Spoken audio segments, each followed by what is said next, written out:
Warning: the following contains material that may be too disturbing to some people. Descriptions of violence, mature situations, and adult themes. This is intended for mature audiences. Viewer discretion is advised.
This baby can fit so many expansion packs. Yeah, Papa.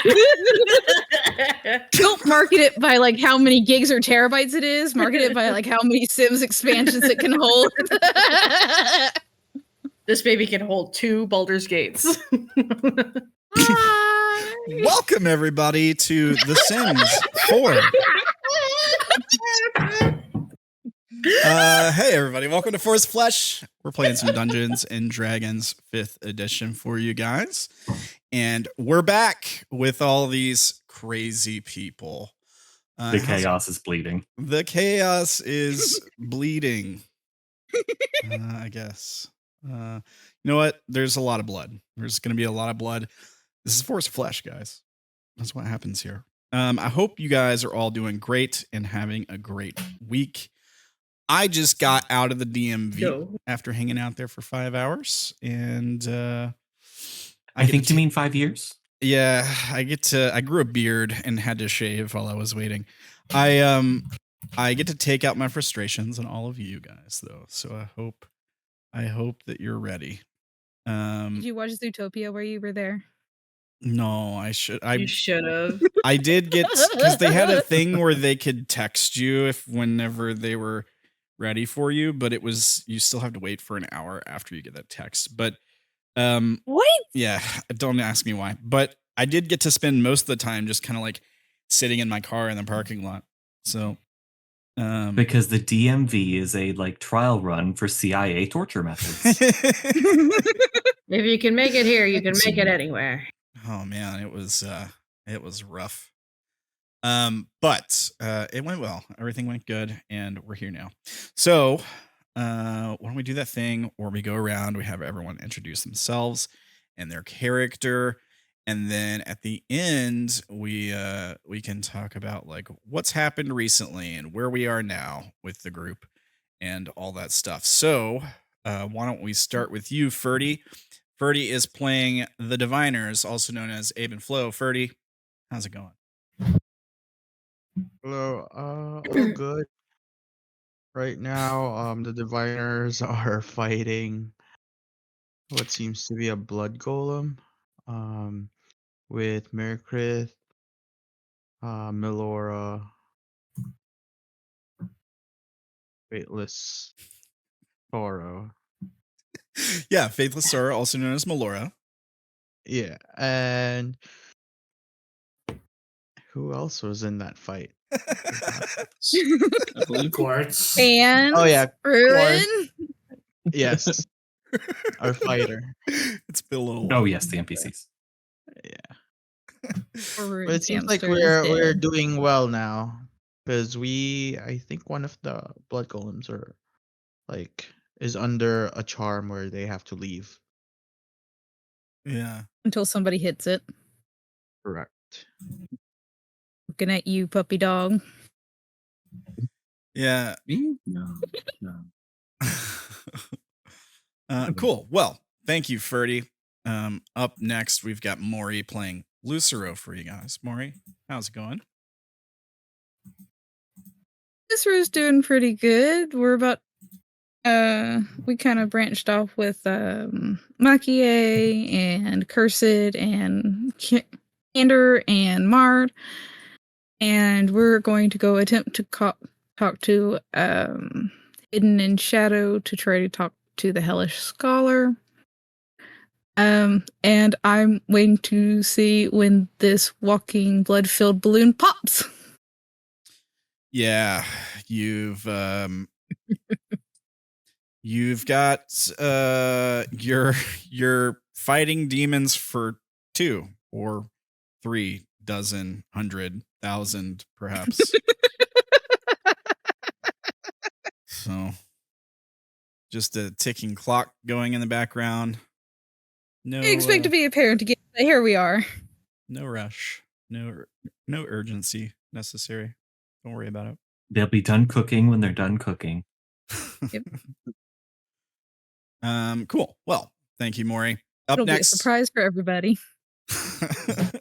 Yeah.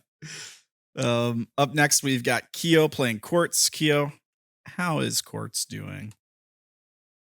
Quartz is good. Just trying to keep her team alive through this blood golem encounter.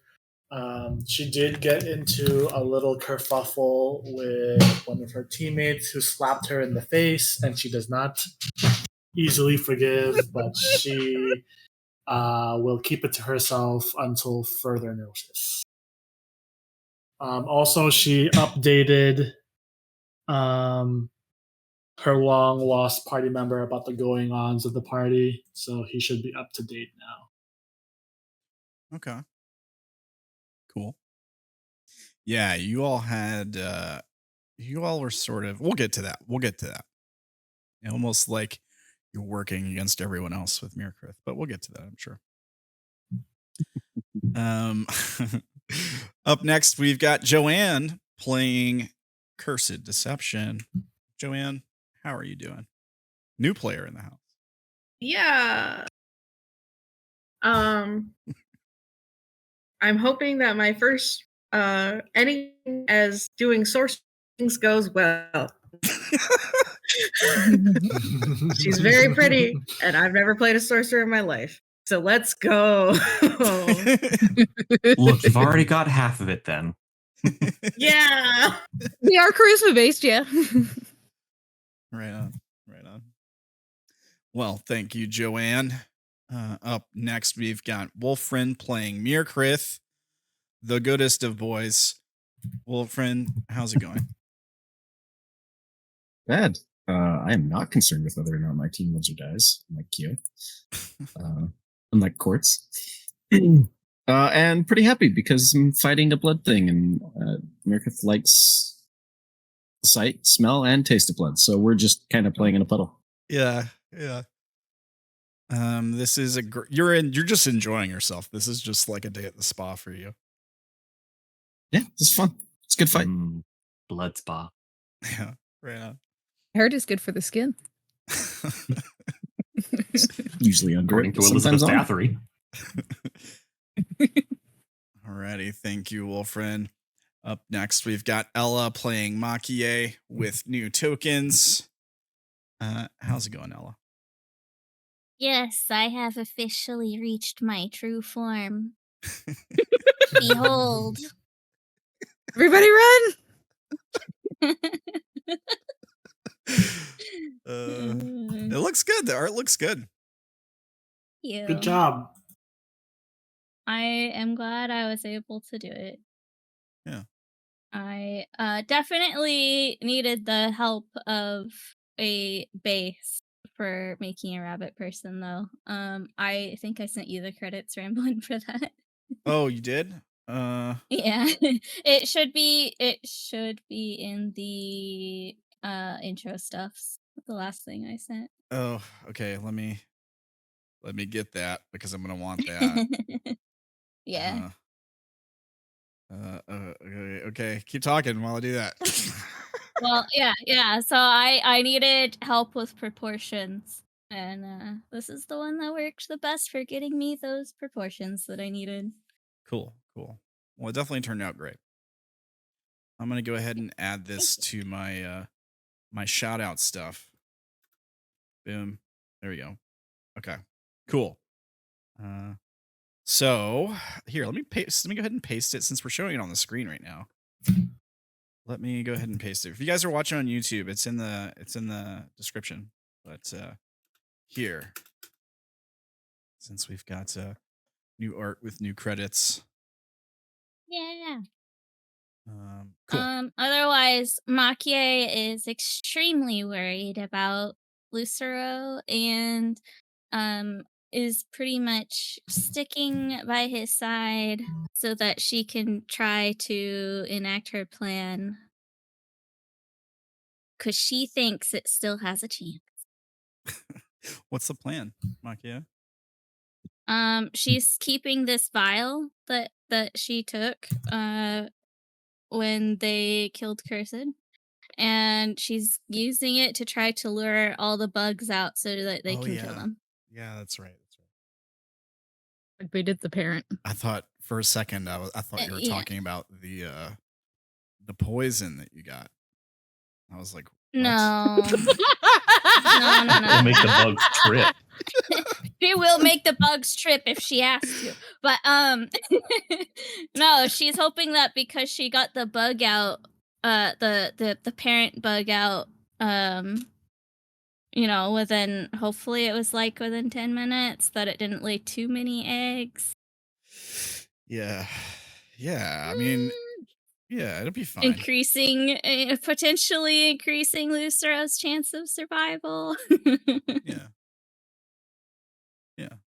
I mean, but needless to say, she will not be taking it well if he dies. I'm sure you got nothing to worry about.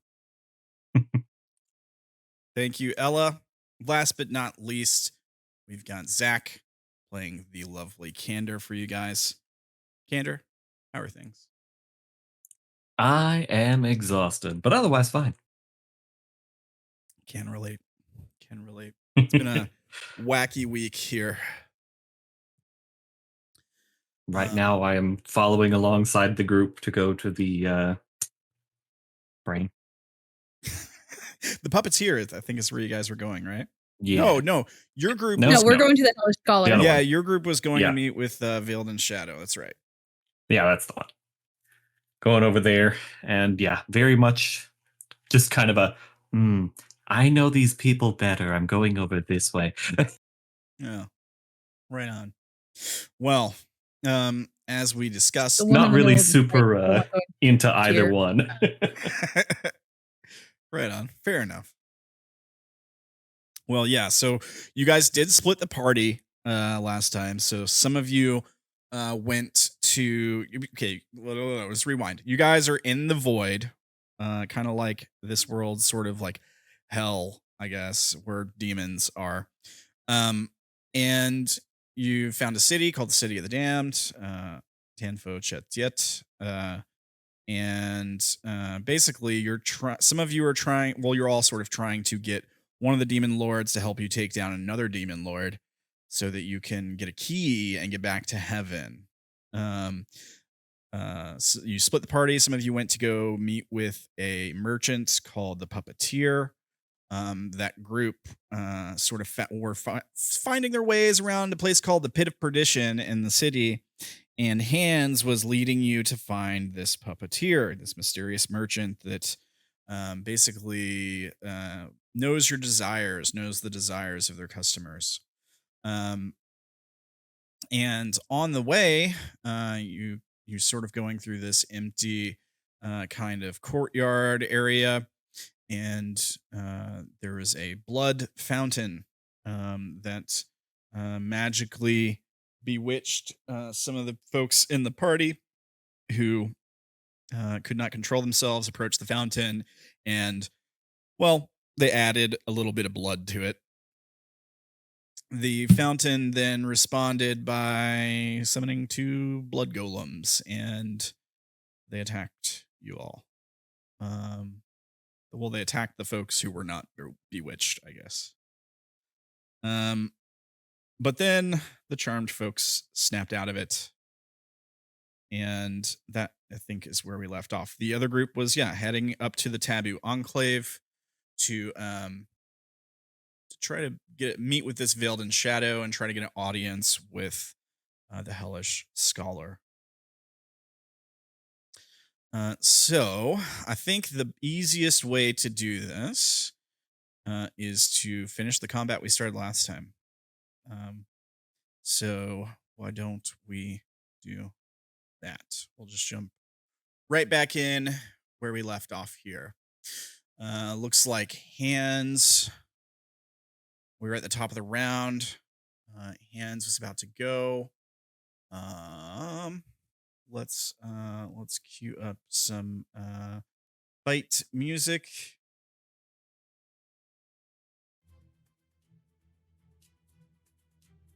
There we go. Okay, so now you guys were saying something about one of these guys being charmed or something. I'm assuming that's what the pink dot is. Oh no, the pink dot is Fairy Fire. Fairy Fire. Okay. Oh yeah. Okay. I don't see a charmed icon on either one of these guys then. One wasn't charmed. One was just dissonant whispers, so that it had to run away from Faithful Sorrow. But I think it should be good now. Okay. All right. Right, and yeah, that doesn't count as charmed. Yeah. All right. So, top of the round, Hands, you're up.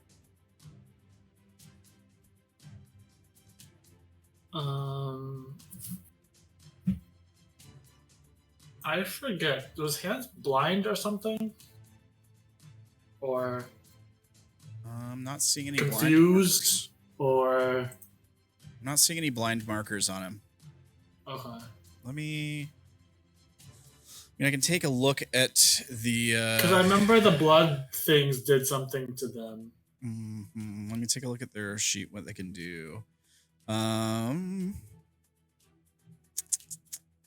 Okay. Yeah. Okay.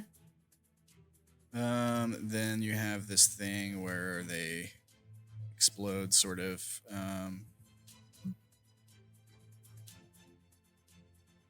Or did it already wear off? I think it wore off because it was only if it was probably Crimson Blast, I would guess, that did it if he was blind. It only lasts until the end of the creature's next turn, and I think that already happened. I think Hands from where which one's the more damaged? The one next to Myrkrið. The one next to Myrkrið. I think actually no. The one that's further back with the fairy fire on it is the most damaged one. I think Hands is going to use his bonus action to use his inspiring help on Myrkrið. All right, can you link it in the chat, please? This one. All right, so Psychic takes a help action. Creature receives the help, gets a D6 bonus to their D20 rolls. If the roll is an attack roll, the creature. I know it's in this one. Coordinated strike, I think. Psychic fighting. So, Psychic uses helpful feature to aid an ally, which you would do by using inspiring help. That target can be up to 30 feet away, and the Psychic can deal an extra 2d6 damage to it the next time you hit it. So basically, yeah, okay. So if you hit the Blood Golem with an attack, you get an extra 2d6 damage before the end of the current turn. Okay. Extra damage is the same type as damage dealt by the attack. All right. So you're helping Myrkrið. So Myrkrið will get a d6 bonus to a d20 roll to attack this thing, and you get 2d6 extra damage if you hit it. All right, and I'm gonna try to hit it. Okay. Which one? You're going for this one or the one right next to him? Okay. 21 just hits.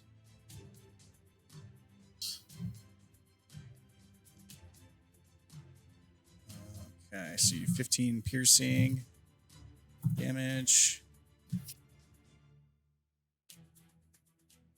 One second here. Okay.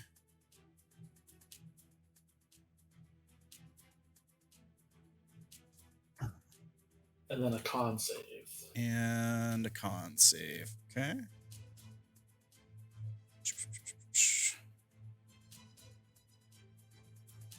It's a fail. It takes more damage. Roll 4d6.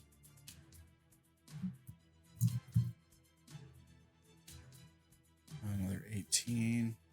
And it dies in 2 days. All right. Whoops. I'll mark it. I've got it marked. It's got 2 days to live. And then Hands will run backwards. Okay. And that will end Hands' turn. Okay. Ruin.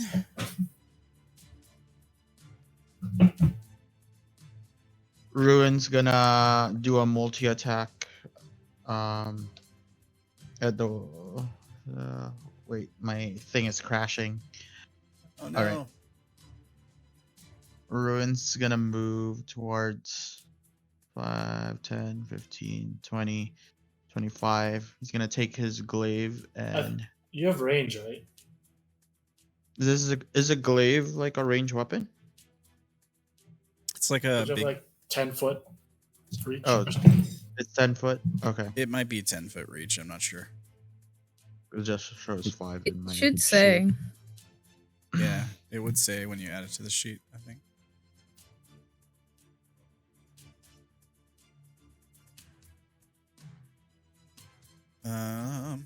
Okay, 20 misses. Glaive. Yeah, it says properties heavy, reach, and two-handed. Yeah, you're right. Okay, All right. 26 hits.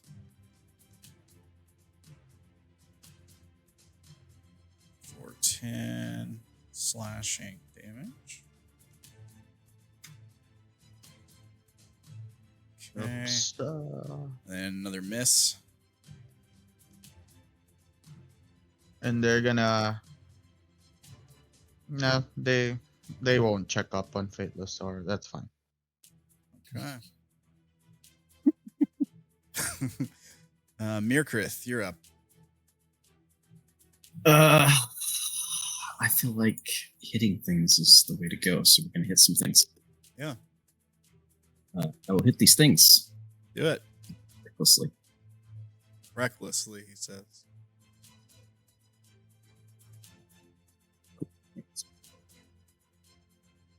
Wow. That's Wow.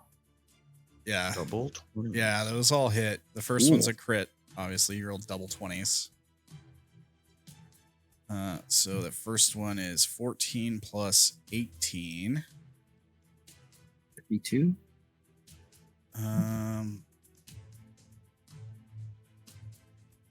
Okay.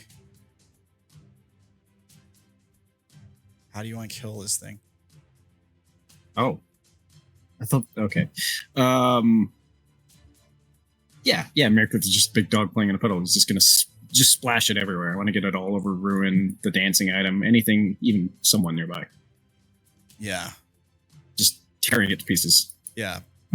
Blood splashes everywhere. It's all over you. Especially me. Yeah. Yeah. He's very dead. He had like 27 HP, I think. Oh. Okay. I will just move up over the. I assume there's no real corpse because it's liquid. Yeah, it and basically next one. liquefies as soon as it runs out of HP. Basically, just it kind of just turns into actual liquid and just flows all over everything in the area. And just bursts it, and yeah. then like wolfish grin and leaps at the next one. Yeah, That's it. go for it. You still have another attack, or? No, just the 3. Okay. Did it take all 3 to kill it? Let's see. It took 27 HP to kill it. So the first one did probably more than that, I think. So Can 18, I apply the other 2 to this one? 18 plus 14. Yeah. The other 2 do 16 plus 18. So 28 plus 6, 34. 34 damage. Oh. All right. Gotcha. That's it for me.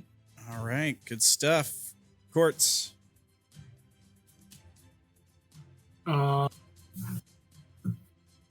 Quartz is going to command her dancing item to attack with her bonus action. Okay. This is the dancing item, right? Yeah, it's like a pillar, I think you said it was. Yeah. 12 does not 12 hit. misses.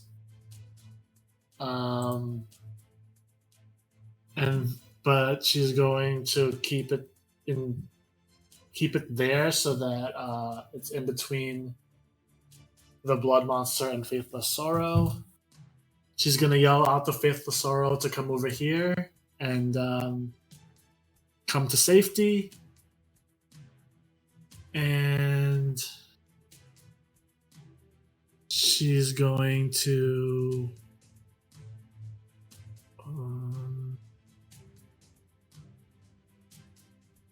I think she's just gonna dodge. Okay. Take the dodge action. Yeah. All right.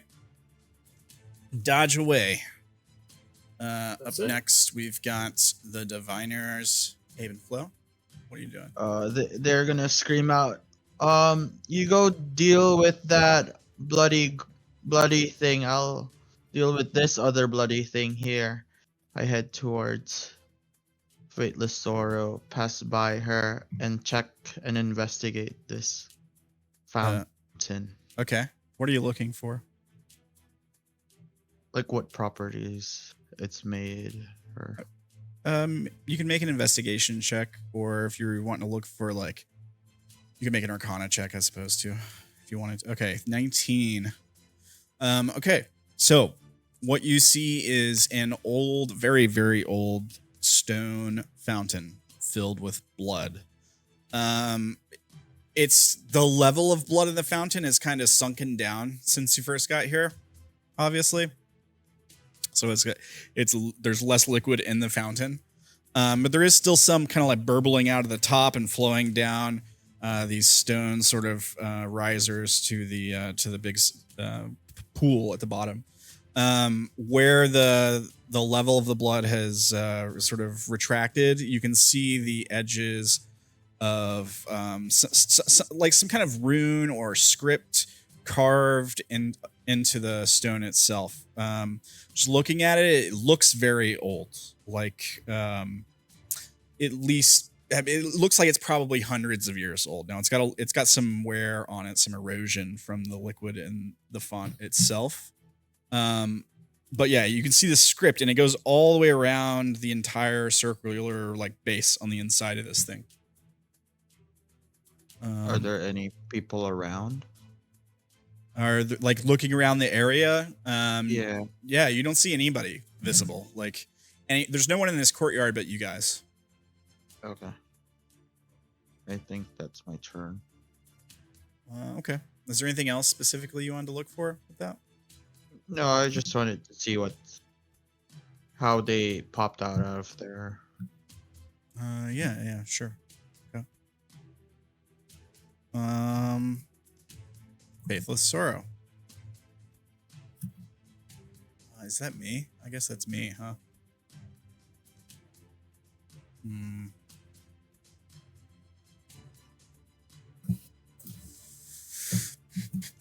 Let's see here.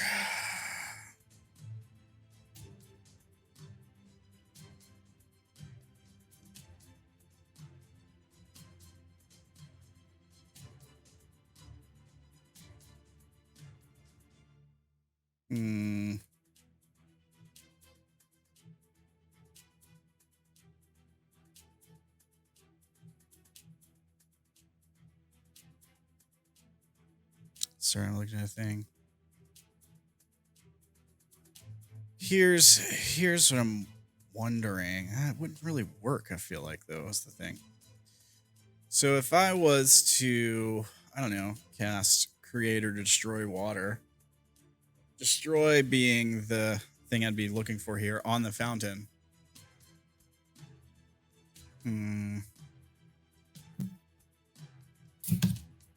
It's blood, though. That's the thing. Not water. I feel like I couldn't justify just destroying the water part of the blood. I feel like you can't really do that.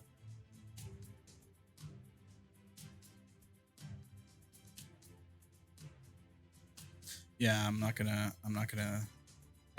can't reason it in my brain. I don't think it's fair to do that.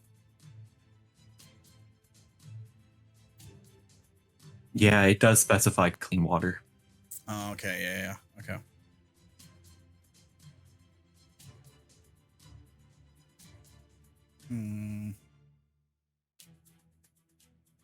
All right. In that case, up to 3 creatures of your choice within range, up to 30 feet. Okay. Everybody's within 30 feet of her, right? So, Ruin, Myrkrið, and I'd say Abe and Flo. You are blessed.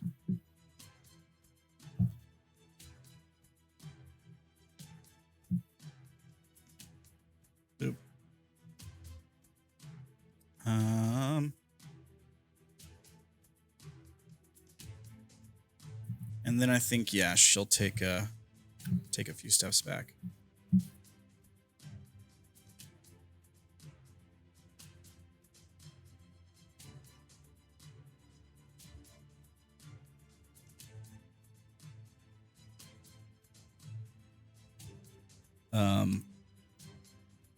Looking towards Quartz and taking direction. Here, I'll mark y'all with a blue dot. Oh, Myrkrid's already got it. Yeah, I have the same idea. Okay. That is her turn. Now it's the monster's turn.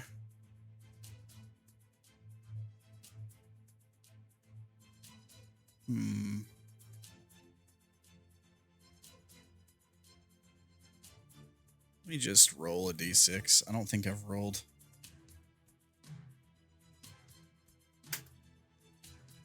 Nope.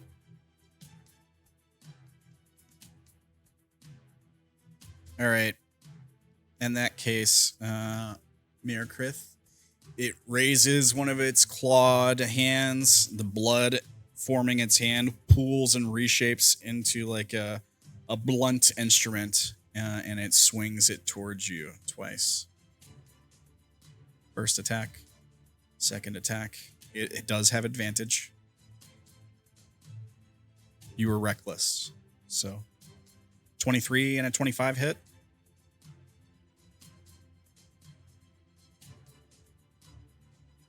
Myrkrið? Did we lose him? You're muted, Wolfrin. Oh, I'm muted. That's why. Yes, they hit. Okay. I was like, yes, I've said it twice. All right. So you take 30 and then 51 total bludgeoning damage. I have it. I'm raging. So 25. 25. Okay. Myrkrid's fine. All right. Is it fine? Is it really? This is fun. Okay. All right. That's his turn. Why is Havoc on the turn order? Wait, Huh? what? Oh, you guys don't see him. I don't see him. He's not showing up for you No. guys. He's there. It's probably one of those times I clicked the random like purple initiative at the top on accident. I don't know what they're tied to or anything, and I don't know how to get rid of them. All right, it's fine. I just removed him. You just ignore them. Hands are up. That was weird. I was like, what in the world?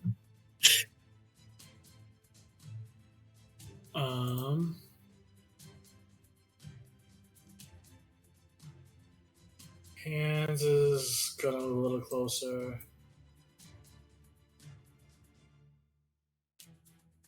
He's gonna bonus action,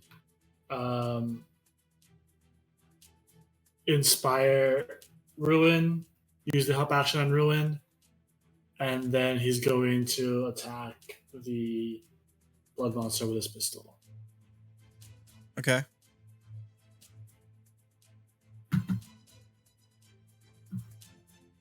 Uh, 21 just hits. 4, 7. He gets a con save. You do an extra 2d6. Yeah. For another 7. All right. Con save. Just that. As a critical success. Okay. That's it for hands.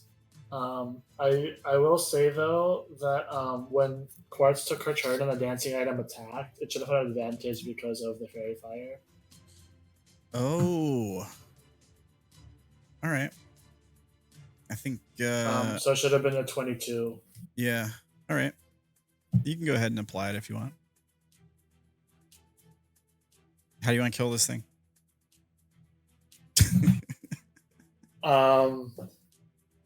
It stomps on it.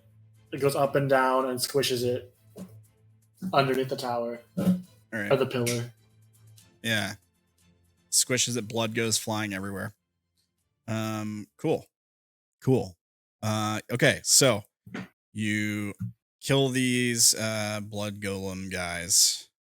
Everything goes quiet. What are y'all doing? Myrkrið would like to run up to the fountain. Yeah. Sorry, that's very loud. It looks very old and probably valuable. Old and what? I'm gonna break it. Okay. Valuable? Yeah. You want to break it. Go for it. How are you? You just want to attack it, or do you want to like? I just want to wail on it. Yeah. All right. Make an attack roll. He's kind of hoping more spawn. I'll do this bludgeoning. Just don't remember how to change it to bludgeoning. Oh, or bludgeoning. That works. Okay. Yeah. How are you like punching this thing? Surely you're not just like clawing it, right? No, definitely punching. Yeah. Okay. So you like just whacking away at it. I know it's made of stone, so it's going to be hard. But. Yeah. You crack one of the like big stone blocks on the thing. Just keep going. I have 8 more rounds of rage. I'm just gonna keep hitting it until it breaks or I break. Yeah. Make a couple more attack rolls. While he's doing that, what are the rest of you doing? Is it like a construction site where everybody's standing around watching while one man is working? Up to you guys. Like, you could join in and help him break this thing. You could try to stop him.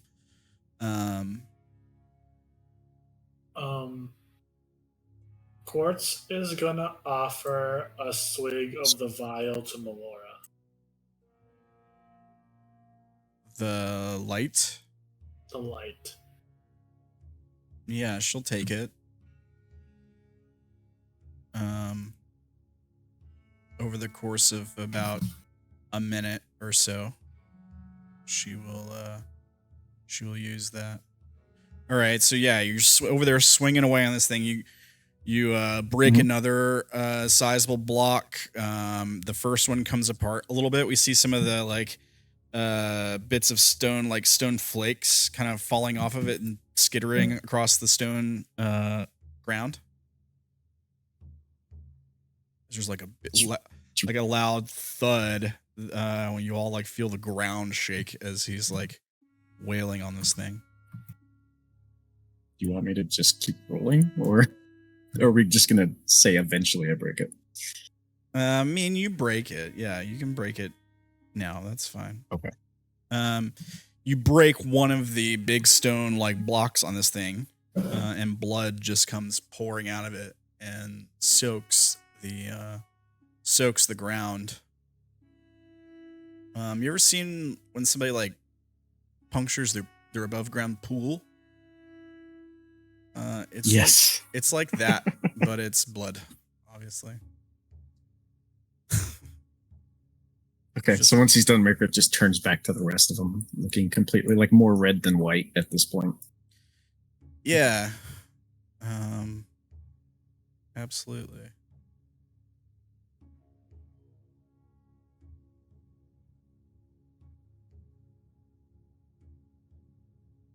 Okay.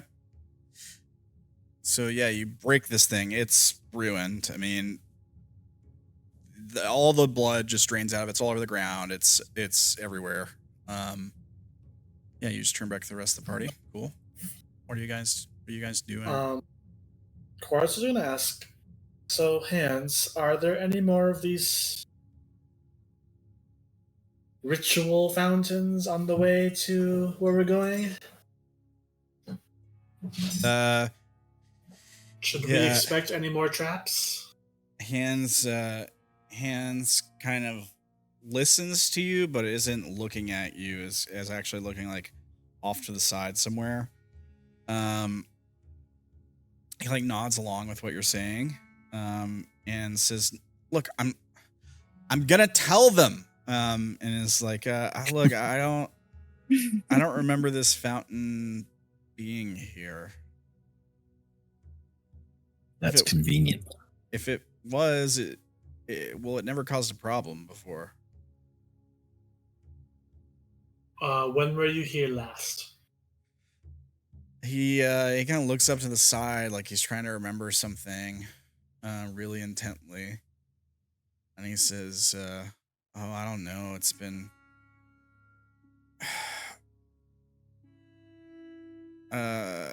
many lapses.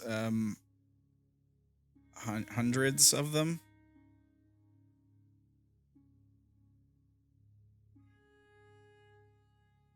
Okay. So we should probably assume that there'll be more of these. And then she turns to Ruin and asks, how did that weapon treat you?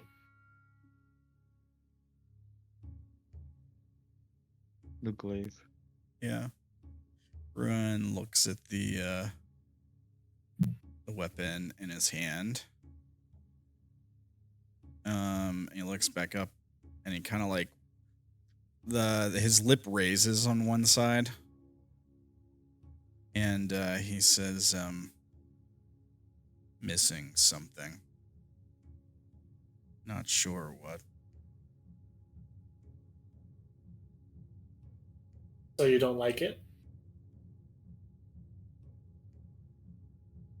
Better than fists. He like looks at his hand like he's seeing it for the first time as he like clenches and makes a fist. And he's like studying it. Okay, well, like I said before, you can keep it for now, as long as you protect us. And definitely don't turn on us. Sound good? Protect. Kind of like nods slightly. It's like so slight, it's like hardly a nod at all. His head just like lowers and then raises back up slightly.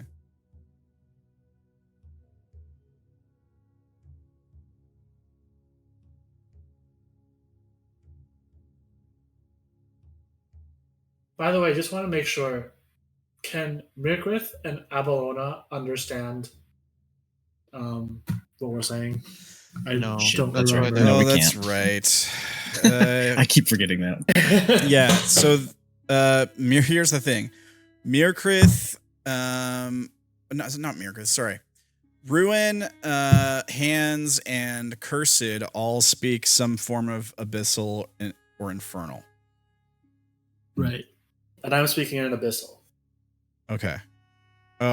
So the rest of the party you can't speak that, doesn't understand you. Got it. Yeah, the only two others who could effectively communicate are the other party. Great.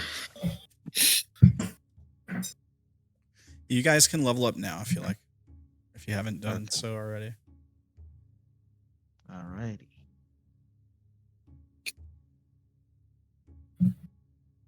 All right. Well, I suppose lead the way, Hands. She goes back towards Faithless Sorrow and asks for the vial back.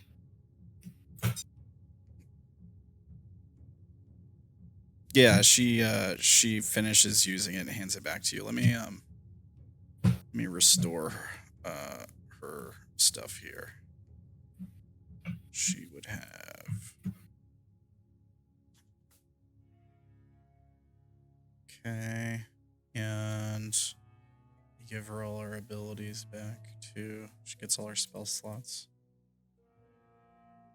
Boom.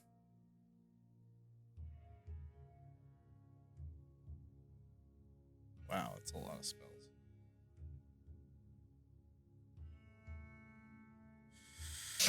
Okay. Yeah. So she drinks from the light of the fountain. And she's back good as new. All right. You just dropped something that you weren't supposed to. What? Me? Drinks from the light of the fountain. That's what the light is. You guys didn't know that? I mean, I assumed it. We've had I assumed hunches. I mean, I But thought you've never officially called it that. Yeah, it was, you did never officially I thought it was say pretty what You've it just been was. calling it Golden Light. I thought it was pretty much spelled out at this point. There's definitely been a lot of hints. It wasn't a secret. Yeah. I'm like, is that? I had to catch myself for a minute. I was like, did I? Like, no, that's what that is. Yeah. But yeah, Quartz takes the vial back from her, and then she'll sort of climb on top of the pillar that she's controlling, and just kind of sit on top of it, and looks over to Hands and says, "So we'll follow you." Yeah, he kind of like looks hesitantly at his weapon for a moment, like when he has like a look on his face. You can insight check him if you want. He just kind of looks over it for a second, and then yeah. So the look on his face is like it's almost like he's looking at it with a sort of reluctance, I guess. Like it's the first time you've ever seen him looking at his gun, and he's not just like grinning with delight. He almost looks mournful at it. Before he sort of like places it on his back or wherever he keeps it, where it's not in the way. And then he says, right this way. And he like leads you all continuing through the courtyard.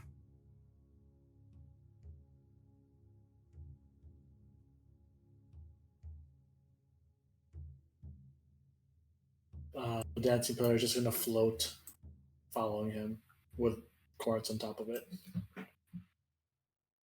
Yeah, sure. Myrkrið just splashes through the puddle one more time as he follows Quartz.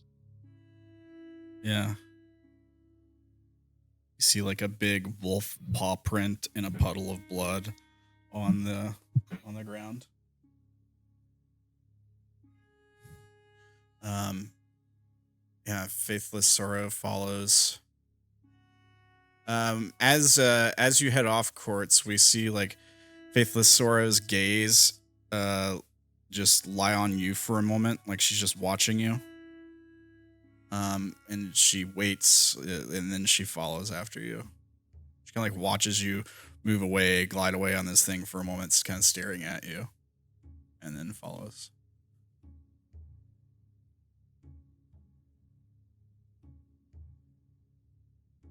Can I insight check her to see maybe from her body language have a hint of what she's thinking? Sure.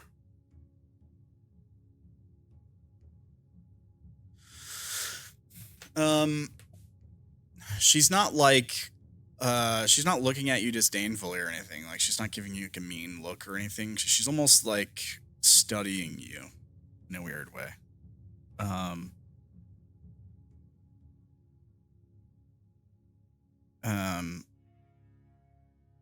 Yeah, I don't know how else to put it.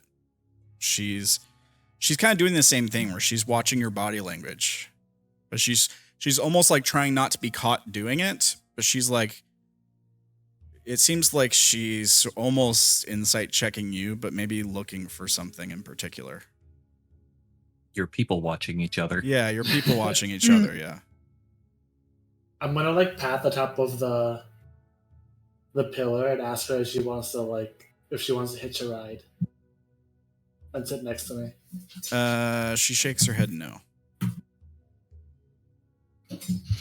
Okay, suit yourself.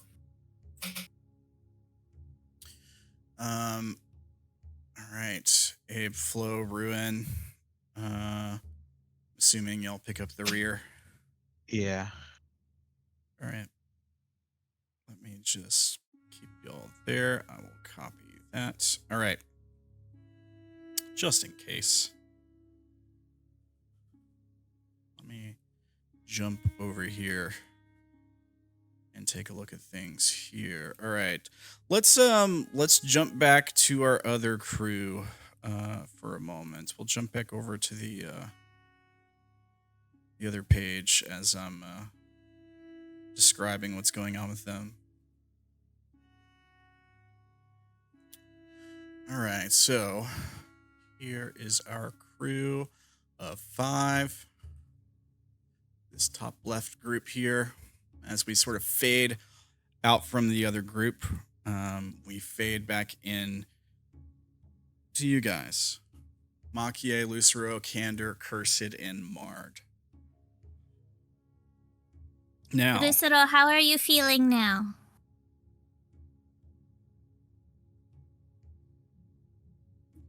The same way I felt 5 minutes ago, dear. Okay, good. Not feeling like Which you're is about to pop?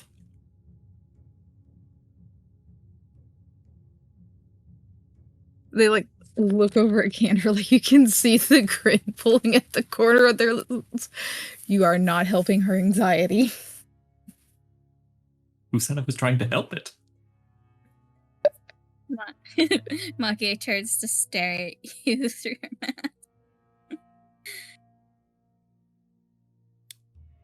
we see you guys like marching. You're somewhere in between the Pit of Perdition and the Taboo Enclave. And you're going through this like mountain pass area, basically is what it is. Sorry, Milky Way. And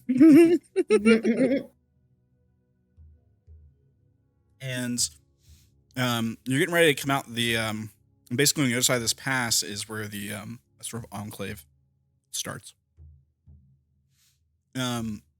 Who's in front of this group?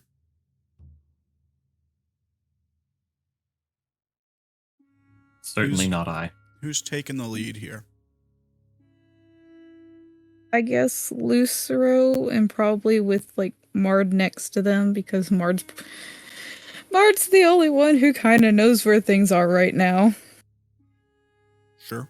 Isn't Curse Deception with us? She knows too, doesn't she? She's there. Yeah. She's Maki-e- there, but she's got a blank head. Head empty, no thought. That's true. Remember, the hamster died. The hamster Yeah. died. Hey, at least he It didn't got lose shot. the will like Ruin did. Gotcha.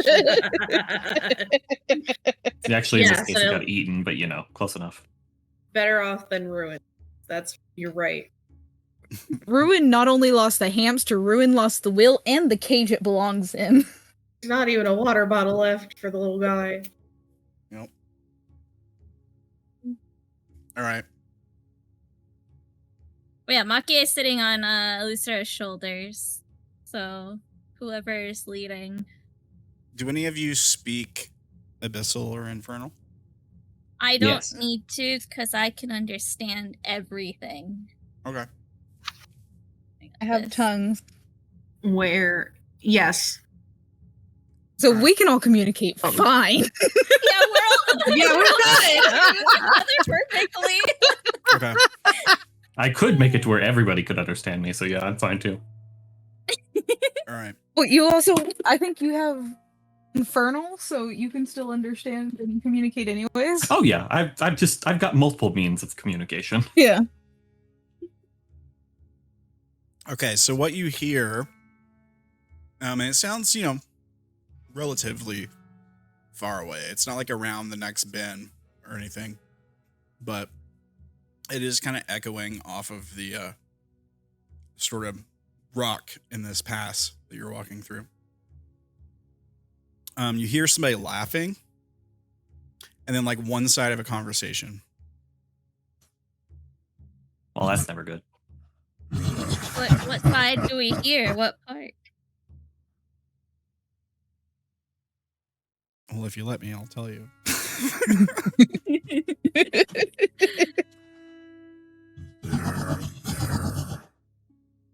to fret.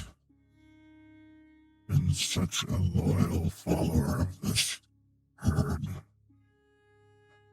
You can join now. Be one with the flock.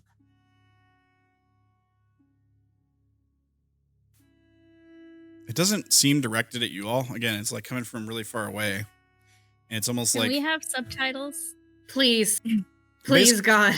It was a really quiet voice. Thank you, Mary. Is it quiet? I can turn it up. Well, no, I just can't understand It's the voice. too mod. muffled. Like it's too thick of a layer. Yeah.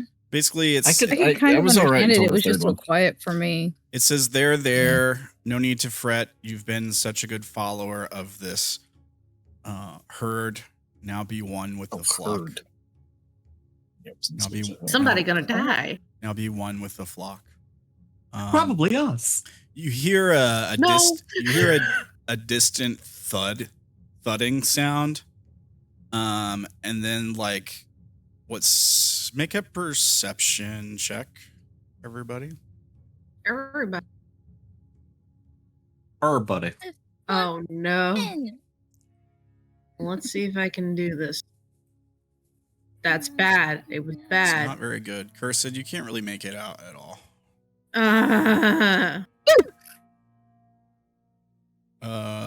Mori, that was persuasion. We need perception. Jesus Christ, Mori. So it'll be a 20. Okay.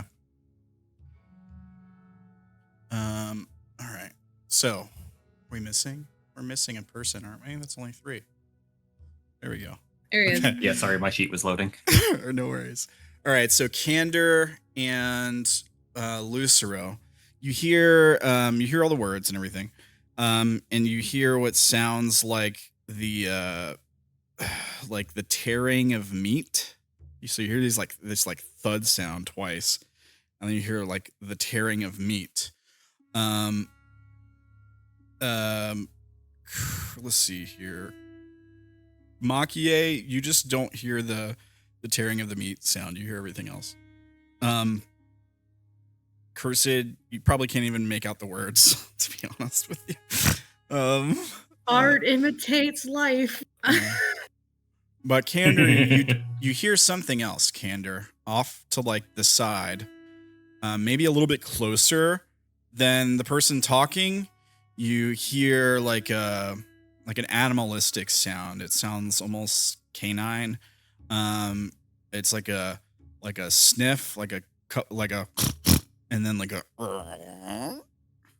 It's weird because it almost sounds like a growl, but it goes up at the end. It's almost like a curious sound. Terrifying. Myrkrid's brother.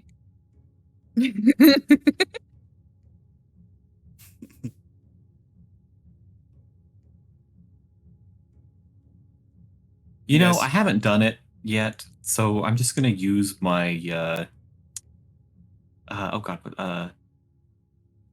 McFermid Saturn to cast invisibility on myself. Sure.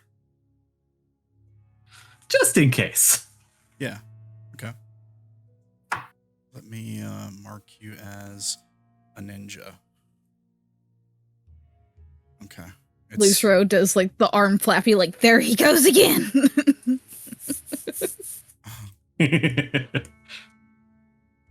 Okay, so yeah, I think I would like grab, not like I assume I can like tug on Lucero's like sleeve or something without breaking invisibility. Yeah. I think if like you attack or cast a spell, it breaks it, I think. Yeah, just making sure. Okay, so we see you like disappear. The rest with of like you, a flutter of music notes. Yeah. What are the rest of you doing?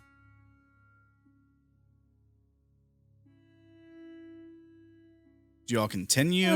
Do you stop in your tracks? Like, what are you guys doing? You're going through this like mountain pass, right? So you have room to walk. It's not super narrow, But there's like rock faces on either side, basically, and you're hearing that most of this noise coming from up ahead of you.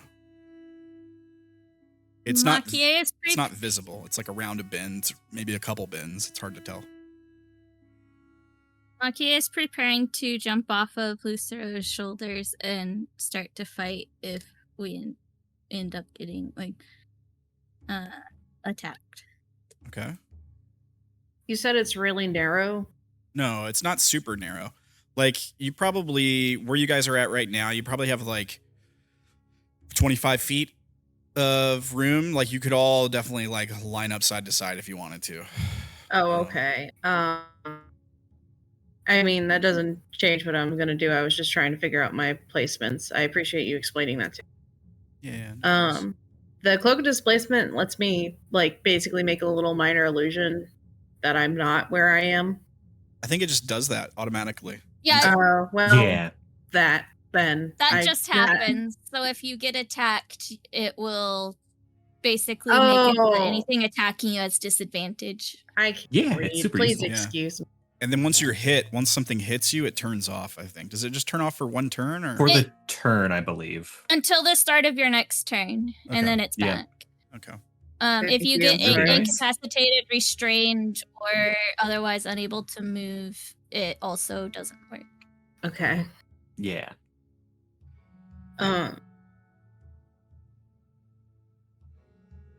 Then I guess we're just walking along. All right. Unless I'm missing something I can do, but don't. Go on. No worries.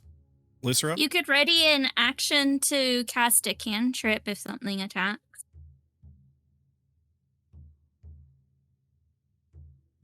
You can do that.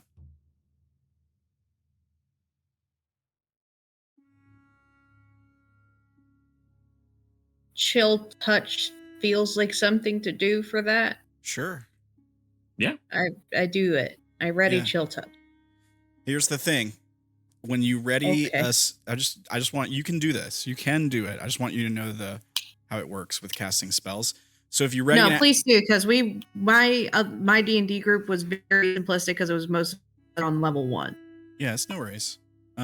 So when you ready an action to cast a spell, if whether you use your reaction, like whether you end up casting a spell or not, the spell slot is expended.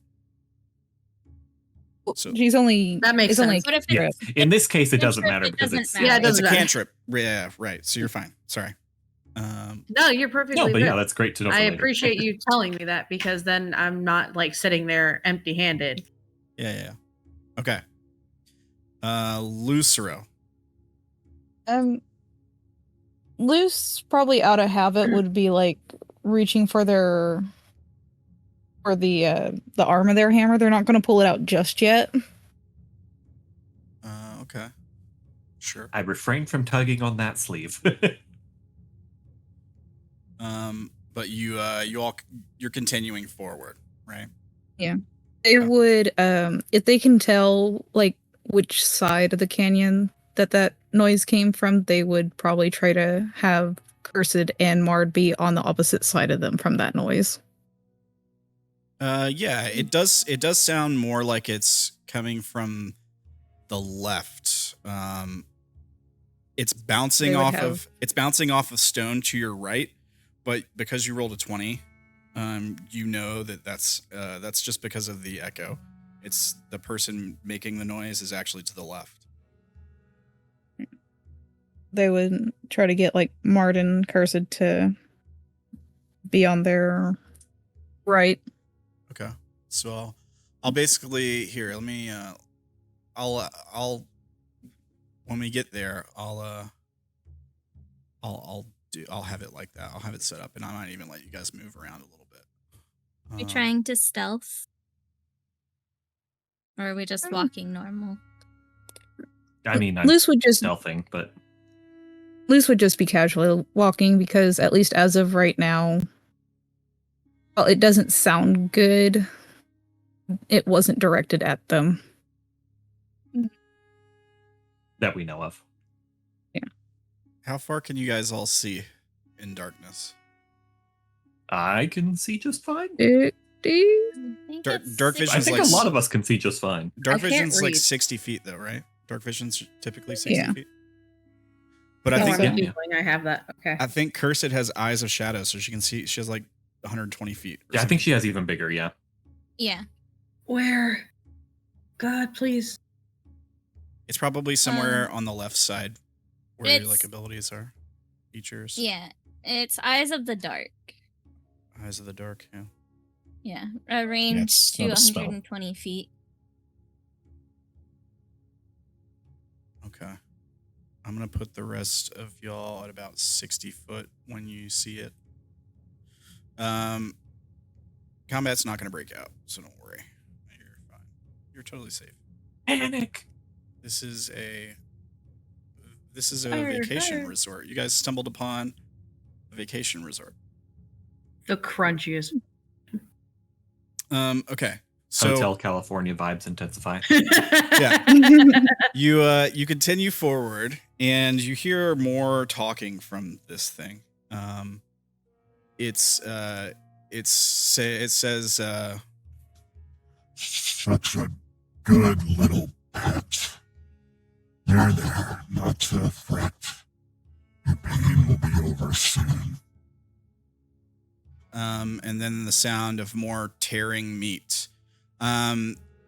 There's like a mushing sound followed this time, and almost like a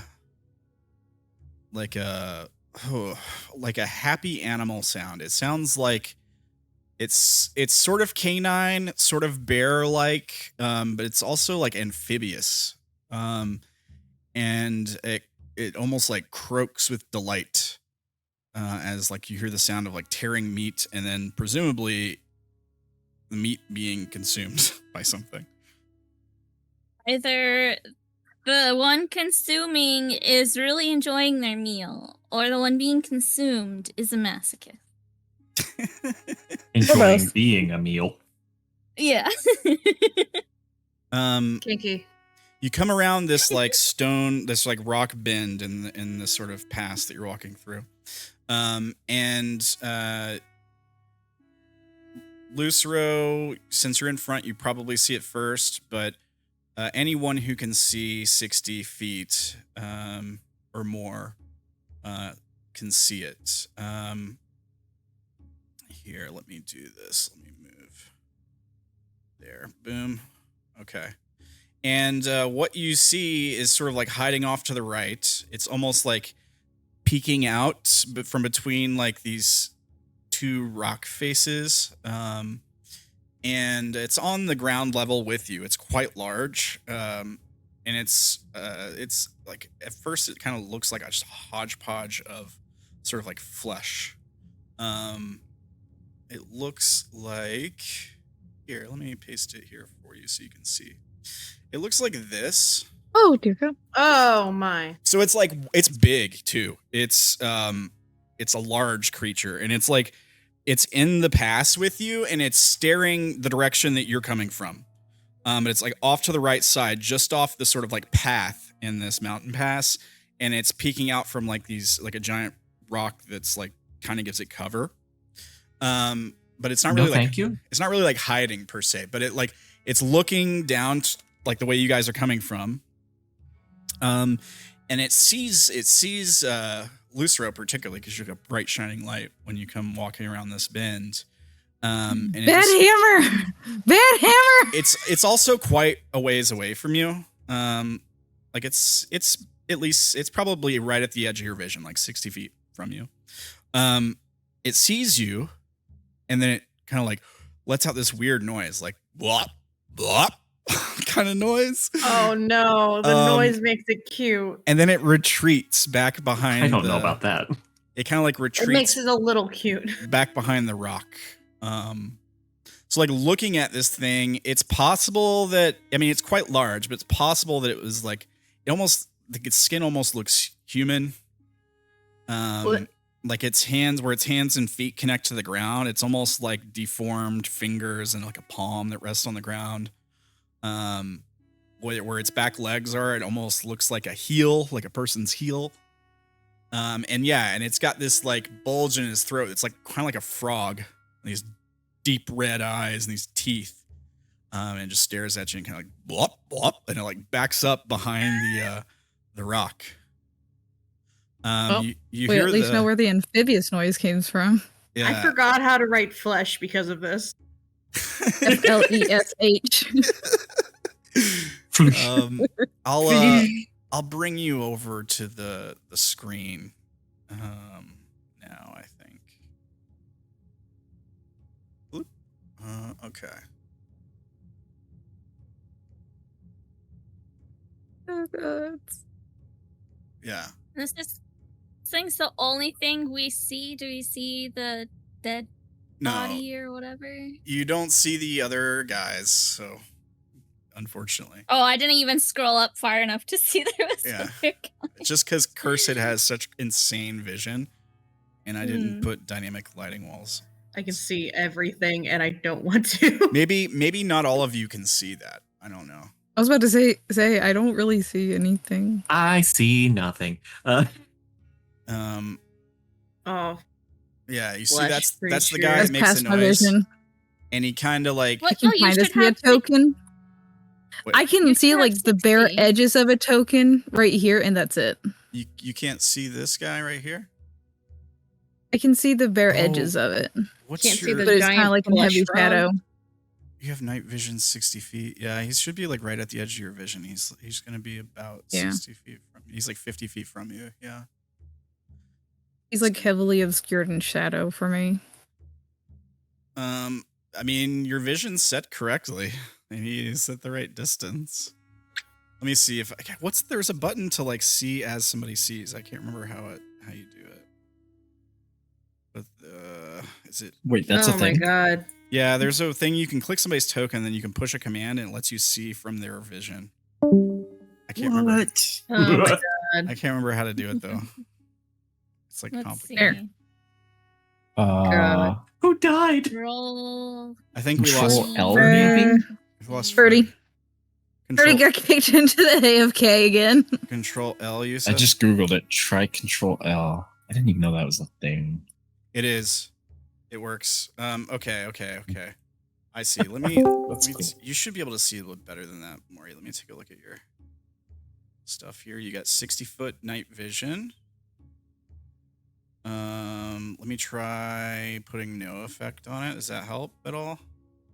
Yeah. I can see like the bottom half of the token. Yeah, okay. So that's the thing that like kind of lets out this blop, blop noise, and then it sort of like retreats like that back behind that rock to use it as cover. You hear the voice say, What's wrong? Did you hear something, pet? and then you hear like a blop, blop.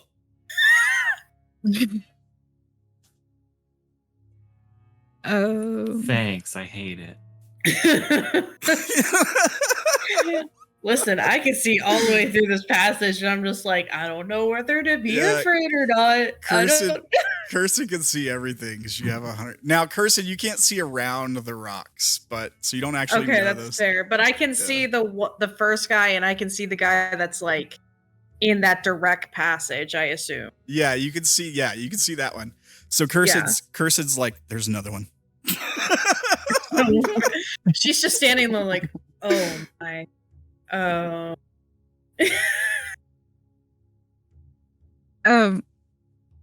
Is there any way I can try to like piece together what this thing might be that we've seen? You can make a history, maybe arcana, maybe nature. Can I also check what this is? You can try to make a roll, yeah. Any of these rolls, like what you roll. You said arcana, what and what? You could make either like history or nature or arcana. I mean, if you want to lawyer another skill, I might allow it. But like what you roll is going to be the kind of information you get. Persuasion. Kidding. Okay. What does that mean? Like, tell you everything. Persuade the DM to about tell it. you. Yeah, you're persuading. Oh, the I DM. have. When it comes to a quick question per game, When it comes up with 2 like that, does that mean that's an advantaged roll? Yeah, but it's okay. Okay. Like, you can roll like that on a normal roll. It doesn't really matter. Like if you don't have advantage, we just take the first one. Okay, I don't know if I have advantage. No, I don't think you do. It's an I don't think you intelligence. do. Yeah, I don't think you do, but it's fine. What's the check mark mean? Oh, the check mark. Check mark. I don't see a check That mark. means you have proficiency. You're looking at the player sheet, right? Yes. Oh, okay. Yeah, that means that you have proficiency in that skill, so it gives you a You're bonus. better Like at if you that. take the check mark off, it removes your proficiency bonus, and then it becomes a 1 instead of a 7. So does that mean my roll was a 9, but it bumped me up to 13 because of my No. proficiency? No. Your roll, if you What is hover over happening? the 13, you rolled a 6, and then you have the See how the plus Arcana 6. has a little 7 in parentheses next to it? Okay, here. Yeah, I'll explain it. And so One I'm person so at a time. sorry. So Arcana has a 7 next to it because you have a +7 to those rolls. You rolled you rolled 2 different dice, basically. So the first die you rolled was a natural 6, +7 is 13. It automatically rolled a second die just in case you had advantage or disadvantage. That was a 2, +7 is 9. Okay, so the first Yeah, one is you got my 13. first thing. That's the one we go with. Yeah, the first one. Yep. Yeah. The Okay, 13. thank you. I appreciate you. Yeah. Appreciate no all of you. worries. Yeah. It also does the I have same a thing 13 for Arcana. Wolfrin's right. It does the same thing for disadvantage.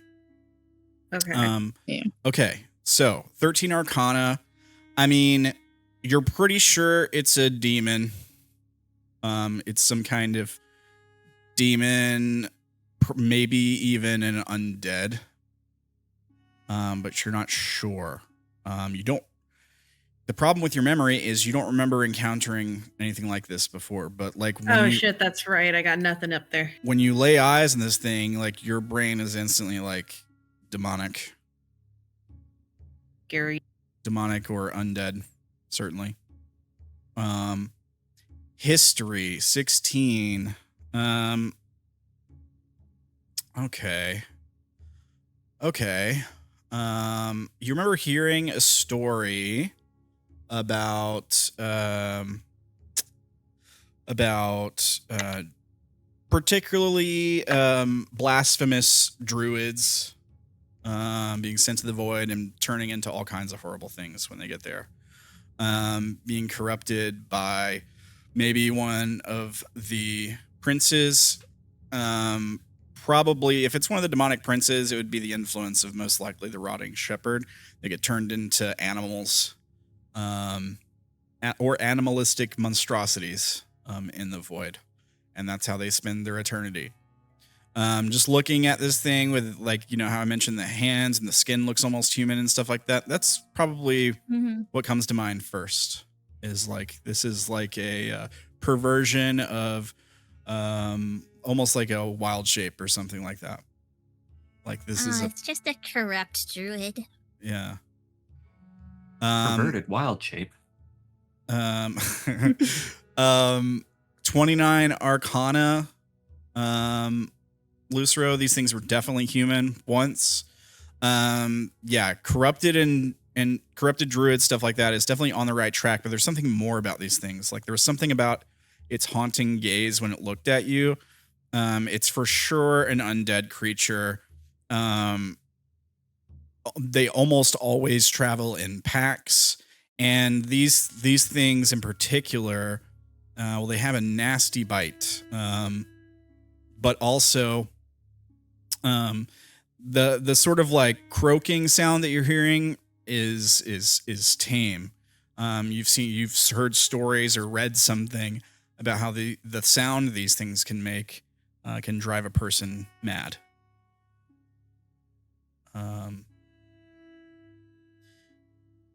Yeah.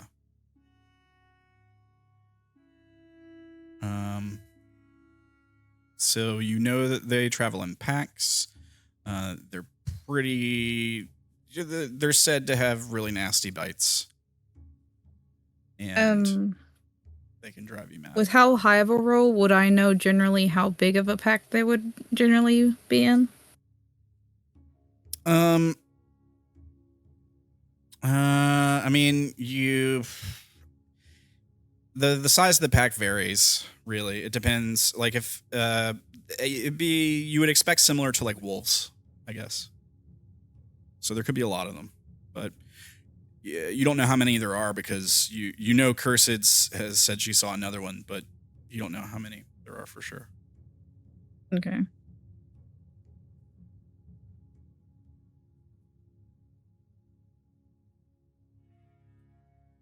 All right.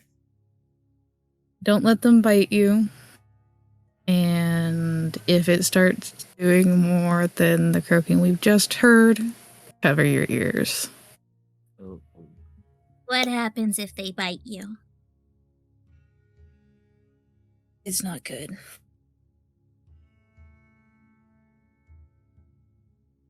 To be specific, Lucero, their bite is known to ignore magical defenses in some cases.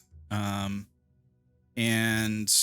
somehow, like, maybe it's the venom that they inject or something, but it can really freak people out when they get bit, make them delusional and hysterical, and cause them to go like running off in a random direction, for example.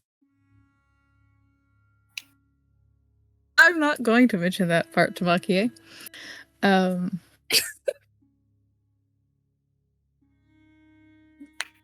Not quite sure, but they seem to be able to get around magical defenses somehow.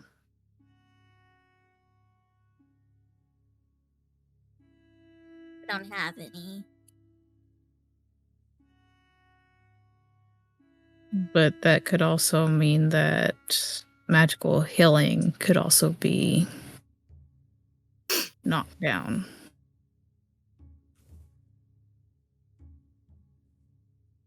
Good thing I don't do magic. Healing, I mean.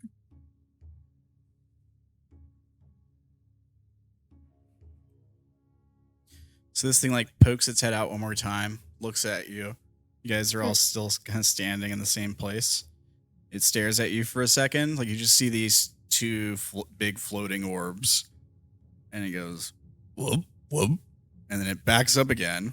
Cursed, you see it as it continues to move around the rock because it goes right in front of your vision as it crosses the path. Right. And sort of retreats back. You all hear...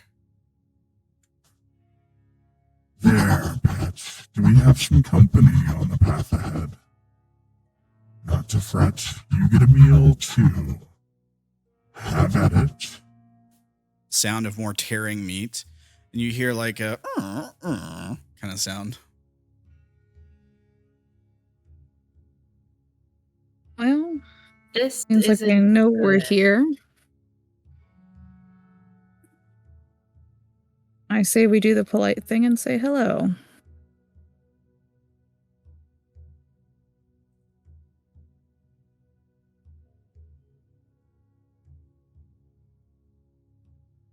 I They did haven't not talking. become visible for that.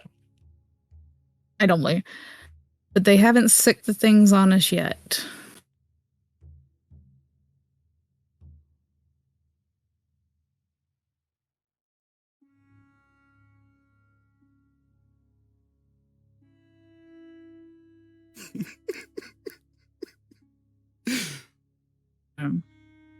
The tank in my head is suggesting very not magic user friendly thing. Please don't eat me in there. I'm not going to eat you. I was going to walk up to Heated places. It's always fun. That's because you have a lot of hit points.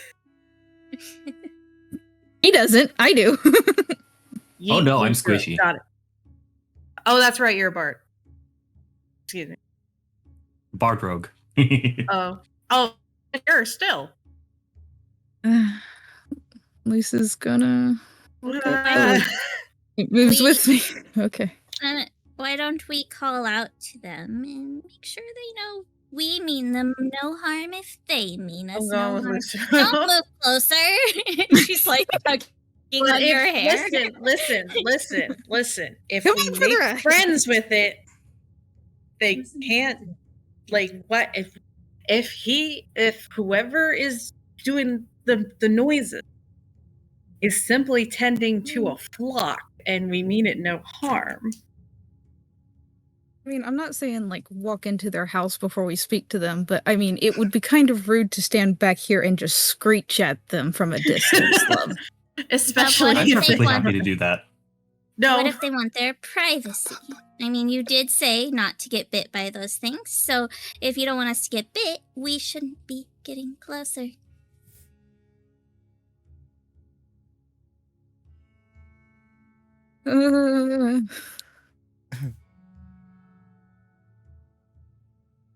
Fine, everything's fine. I'm a walking time bomb anyways. Hello? Oh, Jesus, I can see them now. Welcome to my own personal hell. There's so many. At least, wait, what? I can only see 2. There's more than 2. There's more than 2. Oh, God. Yeah, no. Big Papa is also scary. So. Yeah, so. I'm gonna get about here, and Lucero's like, leader at, hello? So yeah, you round the sort of corner where you can kind of see what's going on the other side, Lucero, and yeah, you see a couple of these creatures. Lucero would also like take some of their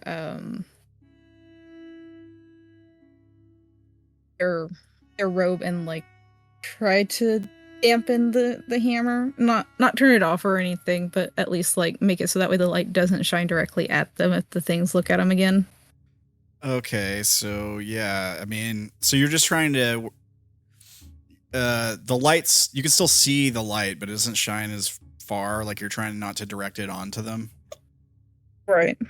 Yeah, okay, that's fair. You can like wrap it up with a cloth or something. That's fine. It's still visible, but like the light doesn't reach them or anything. Okay. Yeah, okay, so you round this corner and you can get a look at what's going on the other side. So you see a couple of these creatures. One of them is like, I don't know if you can see the one over here. Cursed probably can. One of them... I think at this point she could like just tilt a little bit. Yeah, I can and see see Big Papa back there. This one is laying on the ground, and it's got blood and viscera all down the front of it, like its chin where that sort of like sack is, and all like down the front of its belly, and there's almost like a pool of viscera in front of it, and it's just sort of like laying in it. I'm so glad this isn't broken.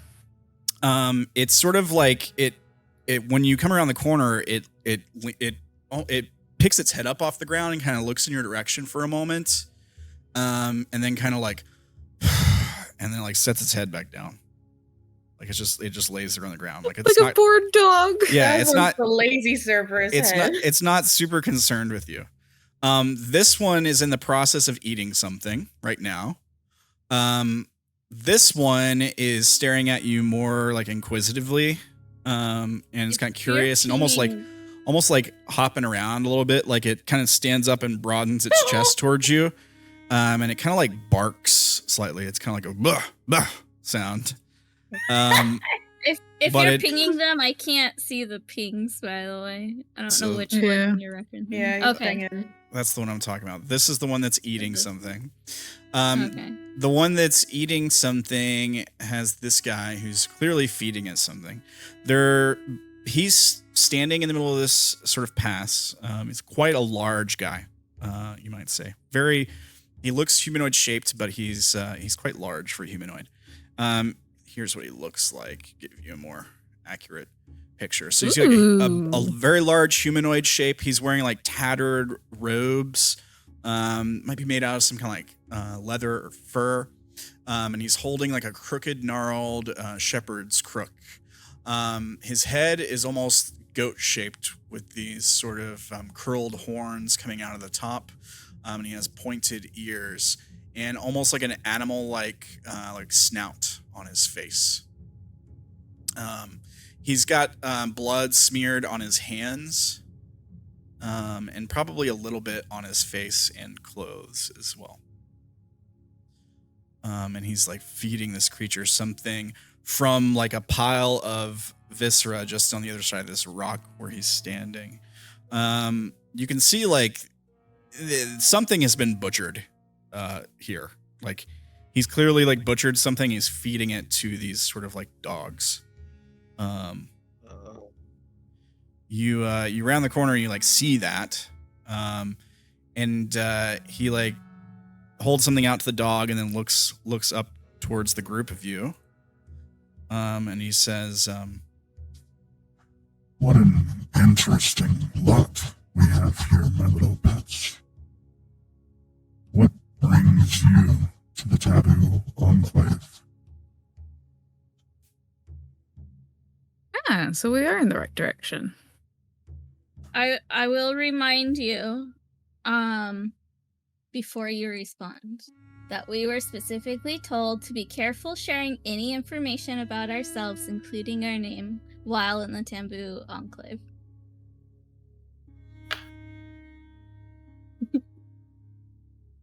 I should probably share my note. I will share them in table talking.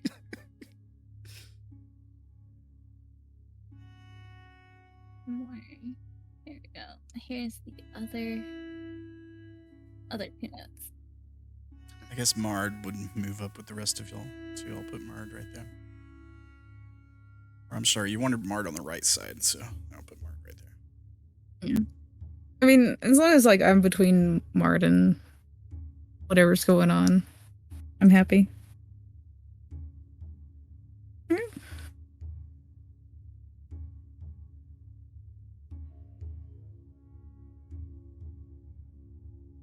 We're just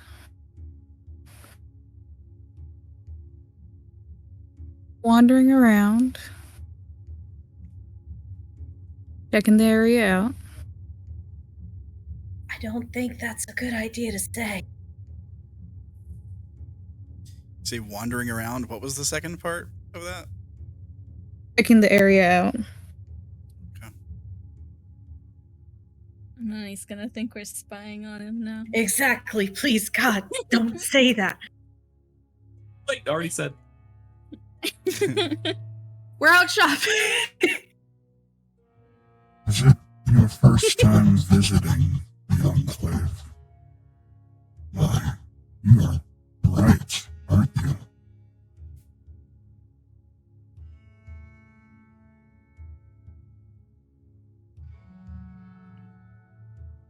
They just kind of shrug. You understand me okay? I got most of it. I did get him asking about us being bright, so oh god. Yeah, he said... Is it your first time visiting the Enclave? Yeah, and he said, "Mai, you're bright, aren't you?" You shrug. He says, Please, don't let my flock intimidate you. They're really quite kind creatures if you give them a chance. The closest one, the one that's been sort of like inquisitive and curious, kind of like perks up when he says this and kind of like bleh, and starts to move towards you with it lowers its head and starts to move in your direction slowly. It kind of like takes a couple steps back and it looks back at the guy who is talking. And he looks at it for a second and then he looks back at you and then it lowers its head again. It kind of approaches kind of gingerly, almost like hesitantly. Can I put my hand out? Yeah. I was about to say, Lucero's gonna watch it too and like put his hand out like you do like for a dog to sniff. Puppy. Yeah. Flesh puppy. You see, yeah, it sees your hand go out and it quickens its pace and it kind of like approaches you and like brushes up against you, rubs its head up against your outstretched hands. It feels so gross.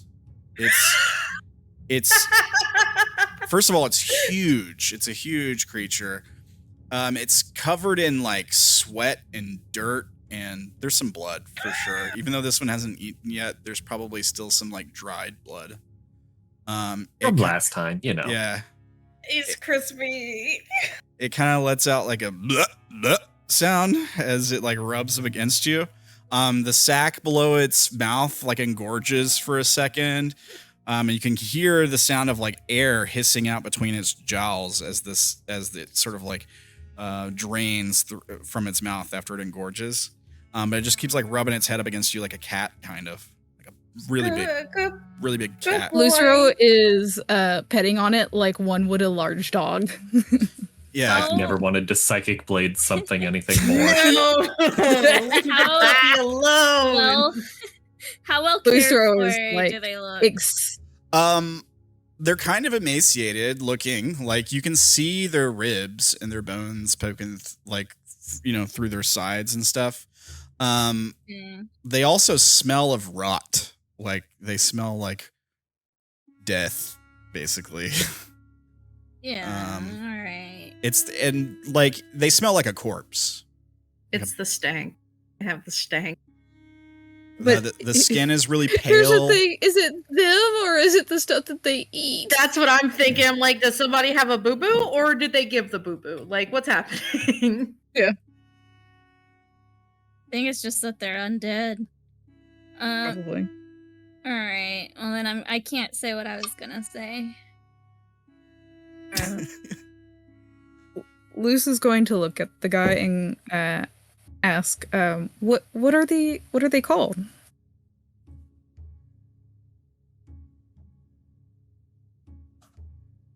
You've never seen one before. No. Well, I could tell you what they're called, I suppose. Maki-e nudges your head. First, proper introductions. What are you called?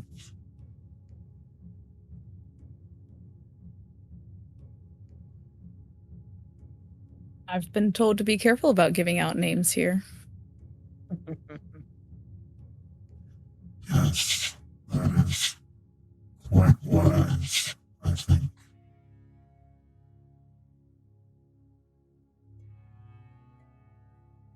Just kind of stands there like, all right, well, if you don't want to tell me what you're called. The creature like it sticks out its tongue and licks whoever's petting it like a dog, and it's so foul. Like it stinks so bad, and it's dry too. It's not even like there's a lot of moisture or spit. It's more like it's sandpaper. Yeah, it's sandpaper and whatever might be construed as saliva is probably another kind of bodily fluid, and it's viscous. It's like sticky. Oh, but good boy. Thanks for kissing. But it turns and like looks back. Are they? It looks back towards its master, and then it lowers its head again, and it takes a step back from the group view. Boy. Are both Lucero and Curses standing there like scarecrows, like, oh god, what is this on me? Now it knows what you taste like. You ever seen Spirited Away where she smells the stink spirit? Yes! Yes! Exactly that. Now then, Lucero and Cursid, talk to the nice man. I don't know about nice. He hasn't killed us yet. Shut up.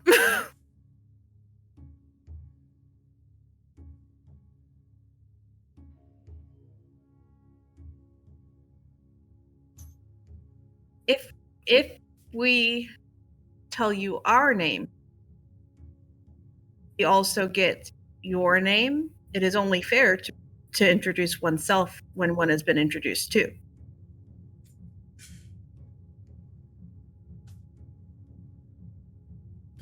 kind of like taps the end of his like shepherd's staff on the stone. There's like an audible click.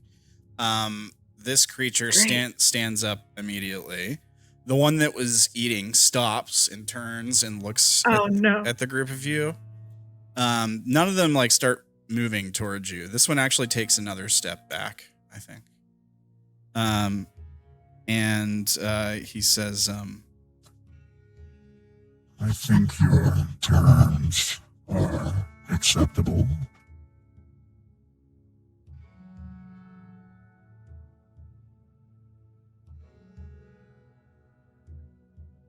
And who wants to know the other's name that introduces themselves first? What did you say? Sorry, sometimes the internet is funky. I said usually it is the one that seeks the introduction that introduces themselves first, which is the polite way to do things, like IRL. Then that would be me, dear. Most call me Lucero. Seriously, pulling on your hair. Oh, sorry, I fucked up. I can't Straight read to a the real room. name. That's brave. That's brave. Dumb, but brave. Yeah, he almost like bows slightly. One hand still holding the staff, and so he kind of just like leans his head down slightly. And let's see here what this guy's name is.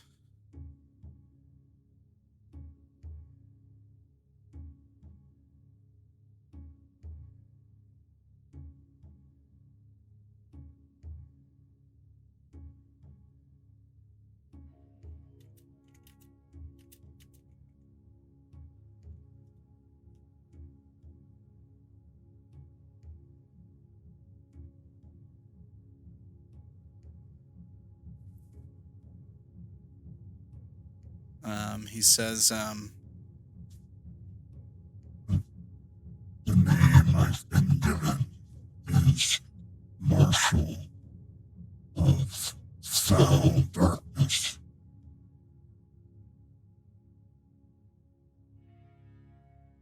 Oh, darkness. I heard foul burpees. Marshal of... How did you hear burpees? Marshal of Foul Darkness. I don't know how you got burpees. How do you get B out of that? Okay. I don't know how I got burpees. It's the reverb. That's just how much the voice mod messes with my No, I hearing. mean I agree because I didn't hear darkness at all. I don't even know what I heard, but I got Marshall and I immediately thought of the department store. I'm like, okay, that's okay. The dog thing that was eating, who's recently turned his gaze to you, kind of lowers his head, and he heads back in your direction. The marshal here kind of nonchalantly takes a few steps forward, slow. Can I? Sorry, because he said he's the Marshal of Foul Darkness. Can I insight him to see if that's his true name or the name that he truly goes by here? Sure. Advantage.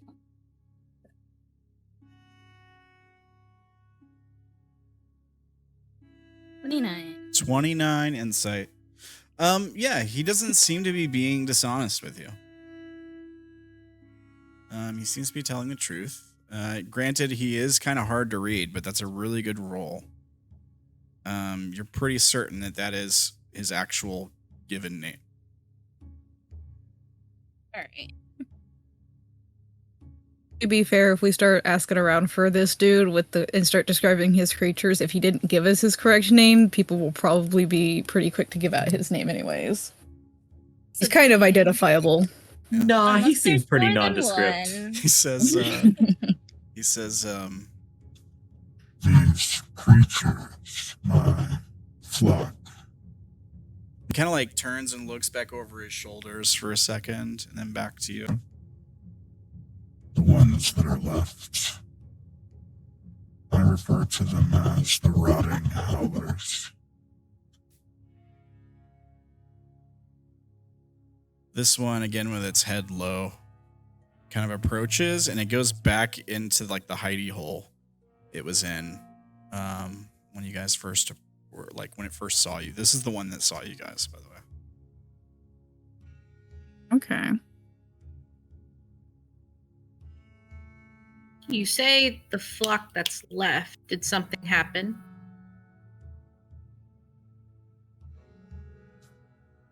Our flock has grown smaller somewhat for the time being, at least until the next lap restores them. There we go. The next lapse is what I meant to say. The next lapse restores them. A lapse was like a A day day. here, right? Yeah. Yeah. Okay.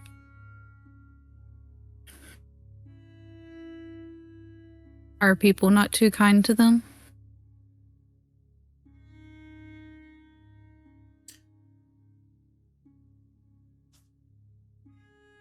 People, not the concern. Other denizens of the city, you see. There is much cruelty here.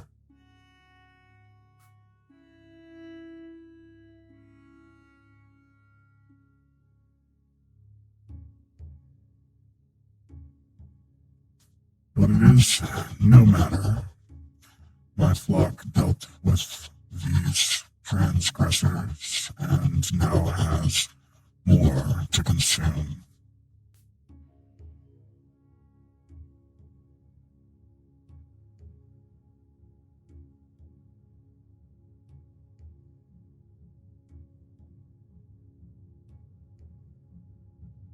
I'm sorry you've had to deal with such hardship. Nothing wrong with defending your own home. Home? Um, This is not our home. We wander. We have no such place.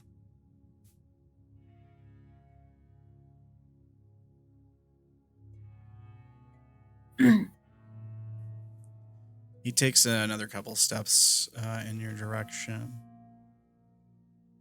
The dog behind him like stays right on his heels. He kind of like absentmindedly, without even looking at it, holds a hand down that brushes the top of the creature's head behind him. So he kind of like steps forward. and your family then.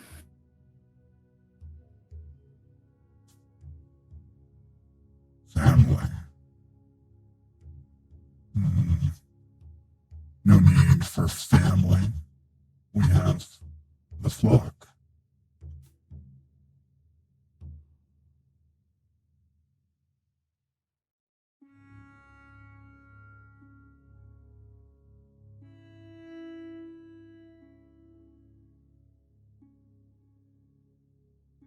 Such curious creatures, aren't you? Lucero, you said. What are the names of your companions, your flock?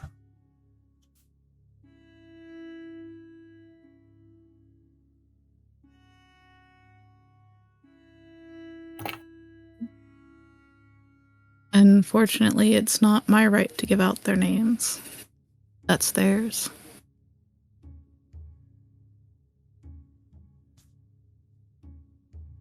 I see, I misunderstand.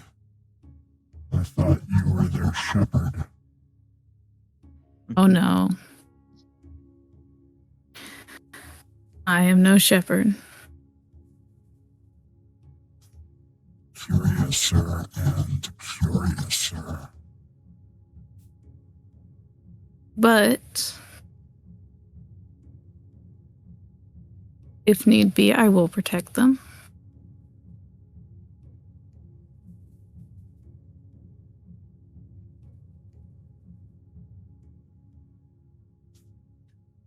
Then you are their shepherd.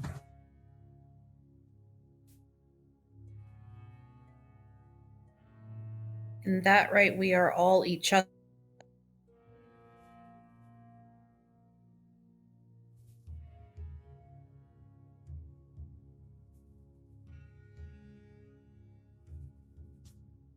Which prince do you serve?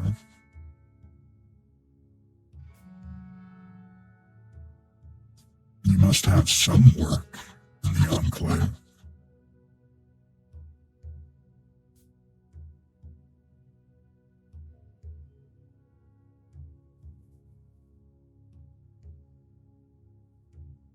Lucero is going to glance at Maki-e before looking at them and go, that is our business here.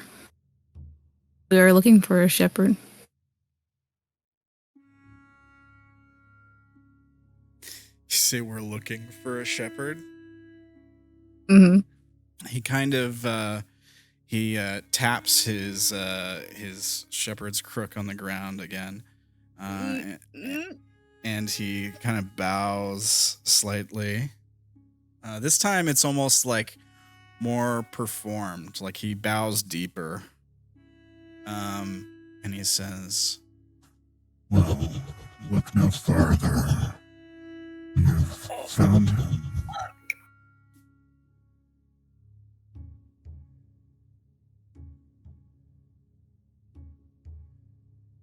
Maki is pulling on your hair again.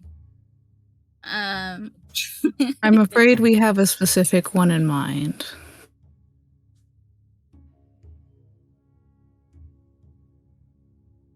My apologies. That is a shame. This shepherd's kindness knows no bounds for lost prey like yourselves. Maki-e's ears twitch.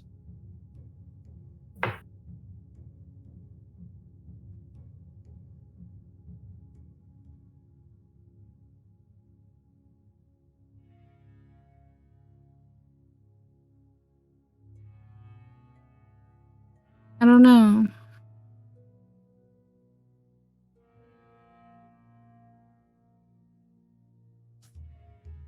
I have connections in the Enclave, you know. Can help you find what it is you're looking for. Why not join our flock? Seems you've made acquaintances with some of our members already. the dog you petted looks at you and kind of rah, rah, rah. Oh, jeez. Croaks kind of excitedly at you. Lucero smiles softly at that. Maki-e wants to whisper to Lucero. She's gonna use a charge of her message ring so that she could cast message with. And she's going to basically say, just tell him we're expected elsewhere, and we won't hurt him if he doesn't hurt us.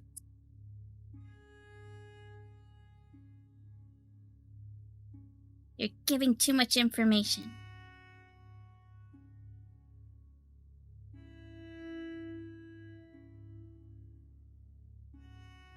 You can also speak to him too, love.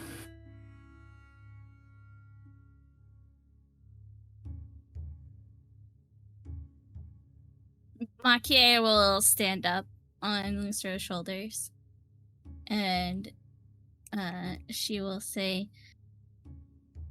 we are expected elsewhere, but we would make an agreement of if you don't bother us and let us pass undisturbed, we won't bother you any longer.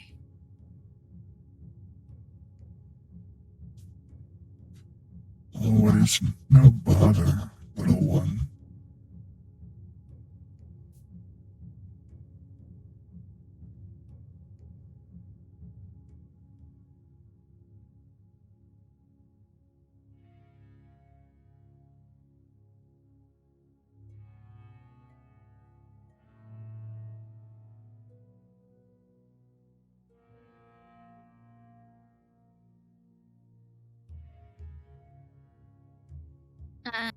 she'll sit back down on Lucero's shoulders. Actually, I think she'll just stay standing. She will pet Lucero's head and say, right then, let's be off.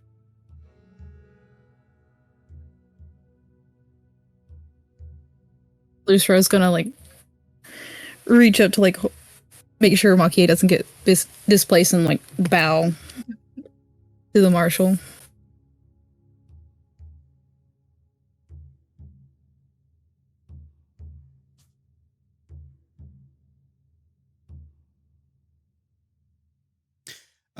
He bows in return, and he like steps kind of to the side as if to like let you by. The dogs do not. They kind of just look, or like this one's looking at you excitedly. This one's kind of more wary now. It does get a bit closer, I guess, like watch you between the rocks. He says, Well, that is so sad. Go on, then. Continue without your shepherd.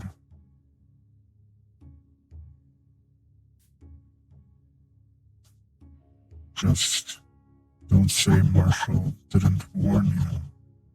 The darkness brings bad tidings.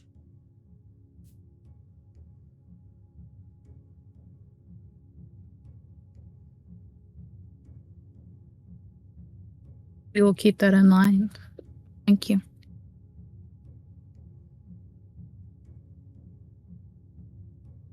May we maybe meet again to enjoy the company of your flock sometime?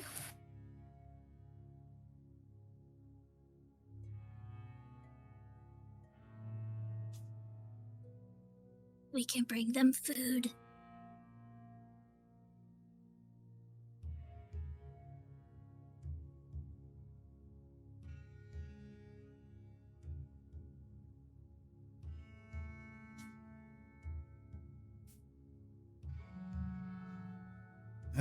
He kind of lets out like a long, drawn out sigh, like,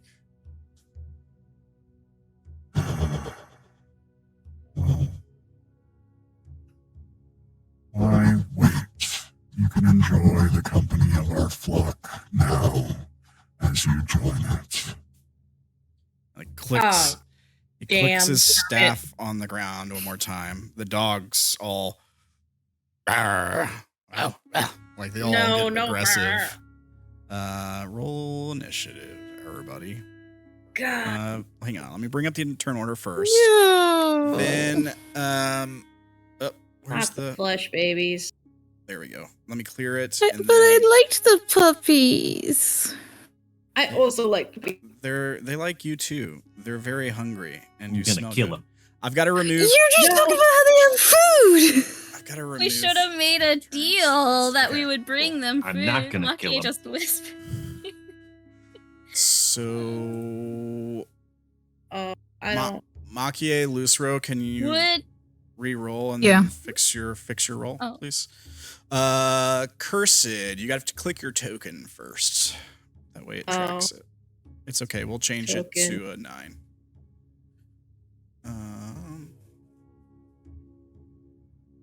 Click the token first and then click it in my character sheet? Yeah. Okay, I will keep that in mind.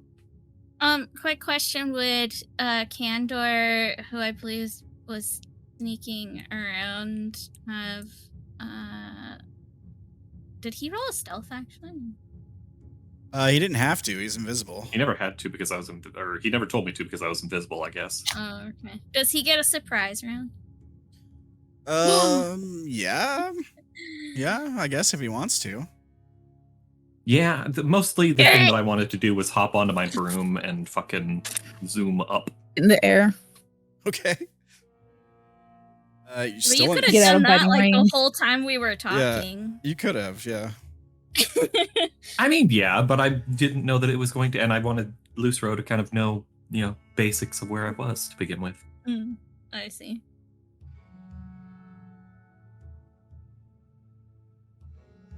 All right, so we have Lucero, Candor, and Maki-e on the initiative order.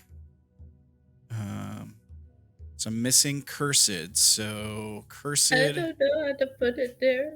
you're Click- fine. Click on your. Right, so Click on your. you click on your token, I click on the token. then pull up your sheet, and see I how have- there's. I just do initiative again? Yeah, just roll initiative Yeah. again, and then we'll fix it to the first roll. There we go. Yeah. Oh my god. And then, There you go. and then you could go in and click on the number and change it to what you originally rolled. I see. Yeah. This Yeah, you got it. Perfect. literally half. All right, let me roll. Oh. It's Christ. better than a 2. Let me roll for these guys. No, it's Or not. Maki-e's The way I natural play it one. is not. Well, no, I didn't get a natural one. That was my re-roll. On to the get second myself roll. back in initiative. Yeah. You still got it though.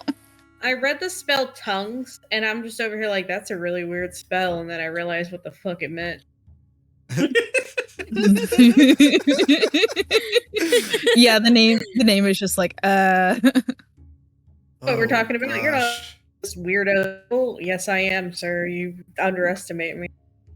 Okay. Let me give us some fight music, I reckon. Let's see here. What do we got? You guys could always just not fight and join the flock. Yeah, you could. That's no. I mean, that does No. sound like a fun afternoon. Maki-e already has a shepherd. She doesn't need another one. He's gonna let you join the flock. That one's gonna die soon. by becoming gotta an know. undead corpse monstrosities like his flock. That's I the love plan. undead corpse monstrosities. That's my favorite band. Yeah, yeah. Okay. So your surprise round, Candor, was to get on the broom and fly. How high up are you going? I went 40 feet. 40 feet. All right, just keep track of it. If you Bard can. isn't Are in you the saying you can get in my blue initiative. circle. What'd you say, Can Maury? you put- Bard isn't in the initiative. Oh, okay. Let me put Bard in. Add turn. Isn't the broom also just like a move action? Don't you still have a normal action? I do. I kind of want to maintain the invisibility for the moment. Okay. He's just running, and leaving us He behind. is. He said, Well, I "Hi, want to see bitches." what happens first, so I can see who to target Okay. or who to Just like, help. see you later, suckers. Oh wait, actually, I don't. It doesn't. Yeah, because it only counts attacks and spells. So if I give one of you bardic inspiration, it doesn't count. So yeah, I'm gonna give Lucero bardic inspiration as I go up. Like, you got this. Bye. I believe in you. Lucy's just standing there like, son of a bitch. Everybody else is so confused. All right. Inspired to hit something. Well. Oh, Give yourself a geez. green dot. Let me get a thing. I gotta get a thing for this. Let me see here. You're all Very getting brindle. fit, except for Candor and Maki-e, because they're up I high. need a. And remember, my inspiration is the 60. unfailing kind, so you can use it, and if you fail, you still keep it. Oh, actually, Maki-e is in their range too. I just realized how big they are. Oh Lord. Okay. Let's see here. So, this guy, the creatures get to go first. They got 15. So he's gonna move here. And he's gonna use a thing that has a 60 What foot. the fuck? This is a cone that I'm using for his ability. He has a ability that has a 60-foot cone. I can hit all of you guys, I'm pretty sure. It's the, Oh my the God. croaking. Oh, I It's actually, like the croaking thing. They're all within. Yeah. if I had it turned the other direction, I could hit all of you. Oh wait, that's taller actually. Thanks for that. You can also stop 5 feet back and then do it and then move forward. Don't give him ideas. You're right. I mean, I know I can hit you. I just don't want to waste time by getting the spell thing out, honestly, to go find the correct one. But yeah, he could have done it 5 feet back. then it would definitely hit all of you that way. Don't do that. Thank you, Wolfrin. Thanks, Wolfrin. No problem.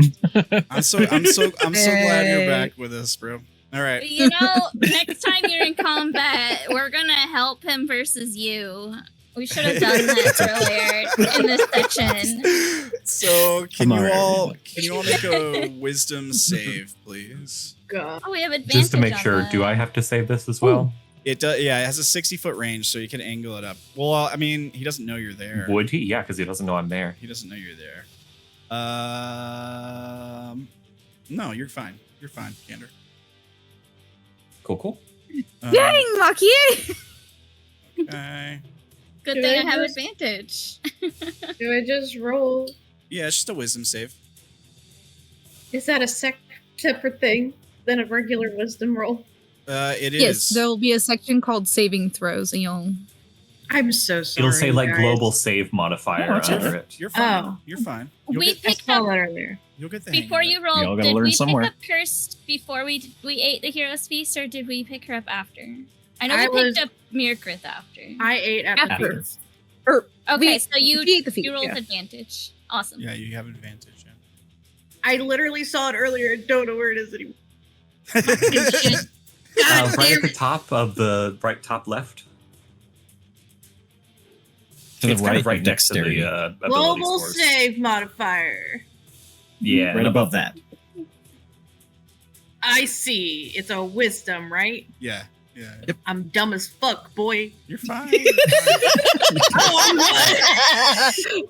So you're all Nice. good, I think. We still love you. I hope. Mard. Mard rolls a on, natural Mard. 1. Doesn't she also have advantage? She Does. also ate Yeah. the. Yeah, so give her another one. Okay, 11. 11. Still not great. That's a fail. Still better than a nat 1. Agreed. But it is. It's a lot better. 16, each creature It's 10 better. or Yeah, I saw that. I was like, oh. successfully saves.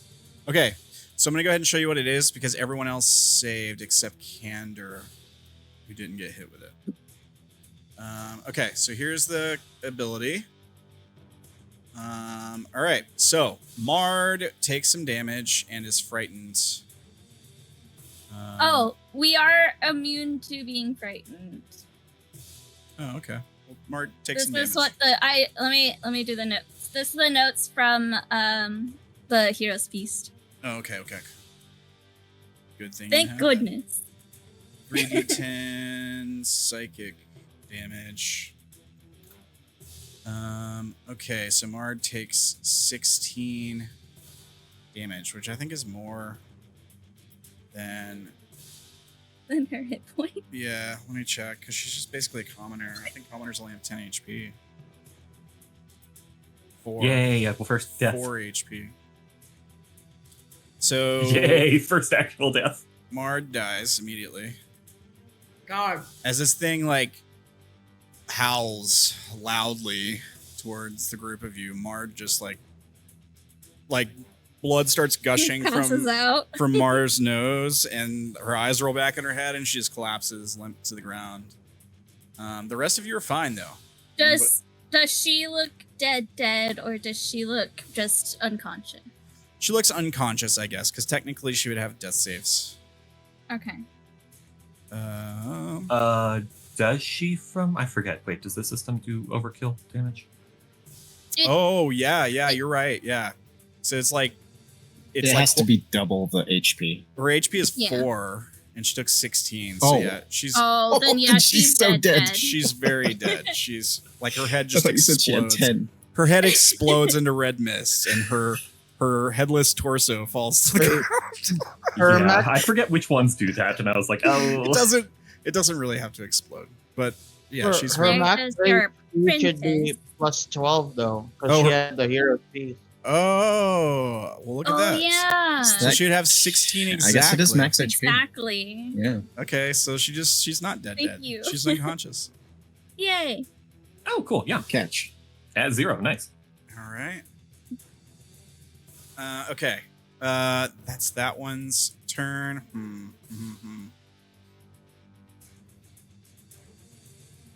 I think it's gonna. We said it did that from 5 feet back, right?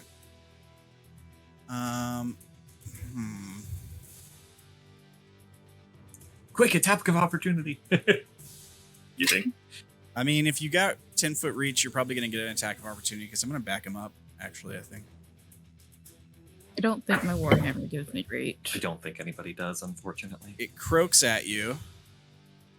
And it takes a step back. And it takes 2 steps back. Just an FYI, Lucero went from looking at them very friendly / worried to being extremely pissed. I am not surprised. I think the other one is gonna squeeze through here. 10, 15, or 10, 20 has enough to get there. And it's gonna bite you, Lucero. It has a extra +5, I think. Let's see. God damn it! Yeah, to attack and damage. Creature. Okay. Ow. Okay. So it has an extra +5 to the attack and damage of these rolls, whatever they end up being. So there's multi-attack. It gets 2 attacks, both at you, Lucero. That's a critical fail on the first one. We'll have it bite itself or something. Wow, that's the wrong screen. That's why I did that. So 11 piercing, 17 psychic against itself.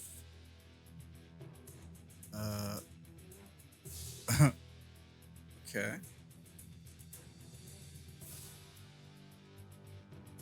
Oh, look, they're friends. They do psychic damage too. Ooh. Did I really? That was an accident. I didn't mean to do that. You better. That's perfect. Yeah, you gotta take that out. Okay. Tommy Tallarico will get you. However, the second attack is a 24 to hit. That hits. All right. So you take 12 piercing, 19 psychic damage. Oh, sorry, you don't take the psychic damage. You're not frightened. You only take 12 piercing. And Sweet. Yeah, that's it. The other creature didn't take the psychic damage either. Oh, too many keys for things. All right. The other one in the back, is gonna get around his ally, I think, and he's probably gonna fill this hole here. I don't think he's gonna get close enough to attack y'all just yet. That's his turn. Maki-e.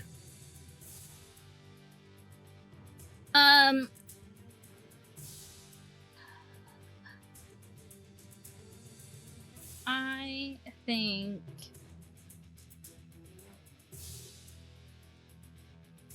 Maki-e is on Lucero's shoulders. This thing is right here in front of her.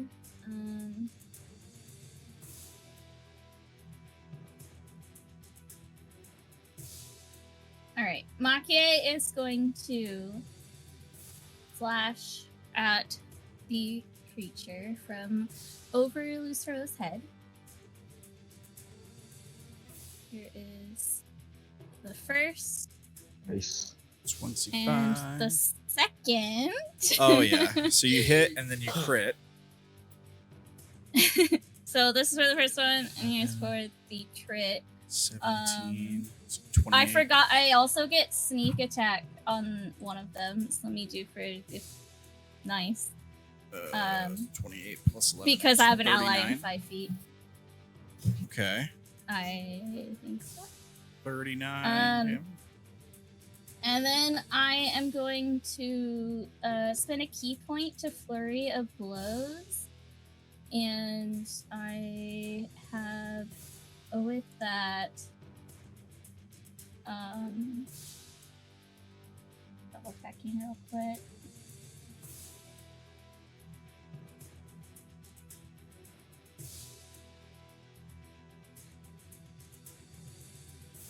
I am going to do one more hit on this guy with an unarmed strike. And I'm going to apply Hand of Harm on that. Okay. I don't know if it'll take necrotic damage, but you could deal extra necrotic damage equal to 1 roll of your martial arts die plus your wisdom modifier. So my martial arts die is a d8 plus my modifier is 5. So 8 plus 5 necrotic damage. Okay. And then with my other flurry, I basically kind of like crawl down Lucero, slap Mard with my last slap to give her a hand of healing, which deals my martial arts die plus my wisdom mod in healing. So she gets 6 plus 5. Okay. 11. So she's back awake. All right. Very sorry, Maki-e. I forgot this at the start of your turn. Any creature starts its turn within 30 feet. Succeed on... Okay, wisdom save, please. Okay. You're fine. 23. Alright. Yeah, so I heal Mard for 11, and then I climb back to Lucero's shoulder with the rest of my movement. Awesome. And that is all of my turn. Okie Wait, as Mard, like, opens her eyes, like, because I slap her face, probably, like, hey, wake up. I also say, move away, get out of here. All right. Good stuff. This creature's definitely bloodied. Now it's this guy's turn. Let's see here. Oh boy.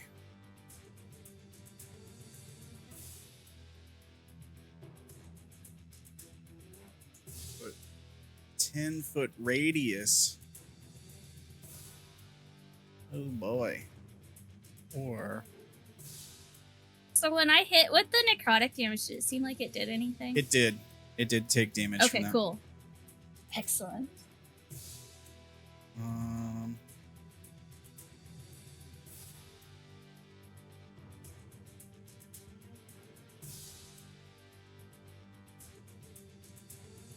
That is interesting. Did my crit do anything extra to that thing? Like other than damage? Did I get an eye? Can it not see? Sure. I mean, it did extra damage. Mechanically, no, it didn't do anything extra. Nice try, though. Yeah, it was a good try. Okay. 10-foot radius is 20. Yeah, 20 foot, so I can hit all you guys with that. All right. Confusion on everyone on the ground. Ooh. Okay. 10-foot radius sphere. So yeah, I can hit everybody that's on the ground. Candor is too high up to get hit by this. Wisdom saves from all of you guys. Which we have advantage on. Right. You do have advantage. What's the DC? Maki-e. Okay. Maki-e, you fail. Everyone else is fine. Oh, I muted. I was trying to say I have a thing. When you make a saving throw and fail, you can spend 1 key point to re-roll it and take the second result. Okay. Roll. All again. right. Roll again. So, does that... I'm assuming the re-roll does not have the advantage on it, right? It's just one. I would think so. Yeah, I would think it would. Here's my... Gosh! Well, at least it's a little higher. You know what? It's enough. Meets it, beats it. The DC is 17. Yes. Good use of key. Yeah. Yeah. For sure. Imagine if Maki started attacking the party. Oh my god. Lucero would have just been like, it's another day. It's another day. Who's the traitor now?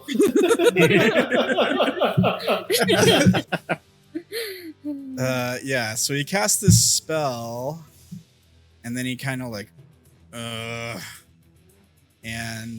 he's gonna get a little bit closer, but he's gonna move to the side here, and I think he's gonna get here just for cover, just for a little bit of cover.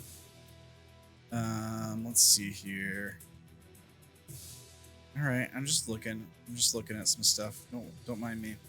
That Don't is mind his, you measuring. Okay. that is his turn. That is his turn though. Lucero.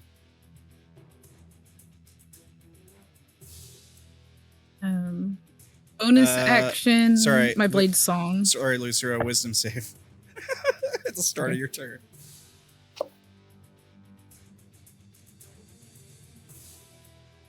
"23." 23. You're fine.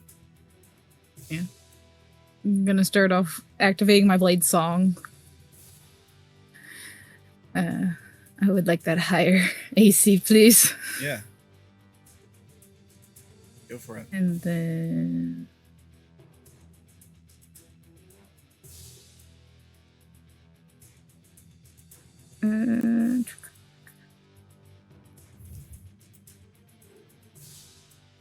trying to think of what would get me to him.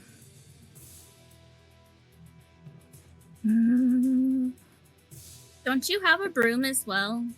Didn't they make you take one? Yeah, but I I think did going shove up. one in their inventory.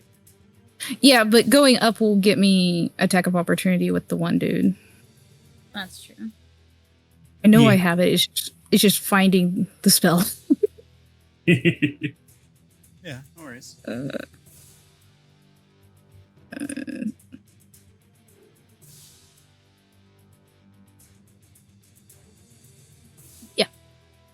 Misty Step. All right, you Misty Step. I don't think you can take Maki-e with you and she's on your shoulders. Nope. You fall to the ground. At least it's not very far. She's not very happy with you. No, I imagine not. And then I'm going to do my action surge. And I'm going to hit at him with my hammer. All right. And hammer. Straight for the shepherd, huh? Yep. Okay. Oh my god. All right. You crit. I was just about to say, I think you did it. You get any bonuses for critting with that? You get extra damage. No. I there's- mean, like, does her weapon have anything on it? No. Not going to give up the trying. Um, Weapons do. Some do extra Is that damage. right if you do on the crit. damage? Yeah, I gave you an extra die. You just rolled a 1. That's a bad roll. It's a bad roll. I just want to make sure it's Yeah. right. Do you really only have 1d8 plus strength yeah. plus 2 or something? It was just poor rolling. I Let guess me it's- double check blade song real quick. Oh wait, what was the thing? Oh, that's damage. Wait, yeah, your damage does equal to your intelligence extra damage when blade song is active. So you have a plus. But does whatever it stack your on top intelligence- of what the weapon does? Yeah. Yeah, So this an is extra what 4. from the notes that like what you gave me before is when you have Yeah. Blade Song active, you deal extra damage. So equal to your intelligence then- modifier.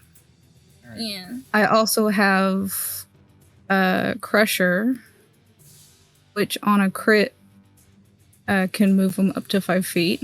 Oh, okay. Nice. Okay. Or deals You bludgeoning should have damage to a something for creature. crit. Attack rolls against that creature made with advantage until the start of my next turn. Oops, sorry.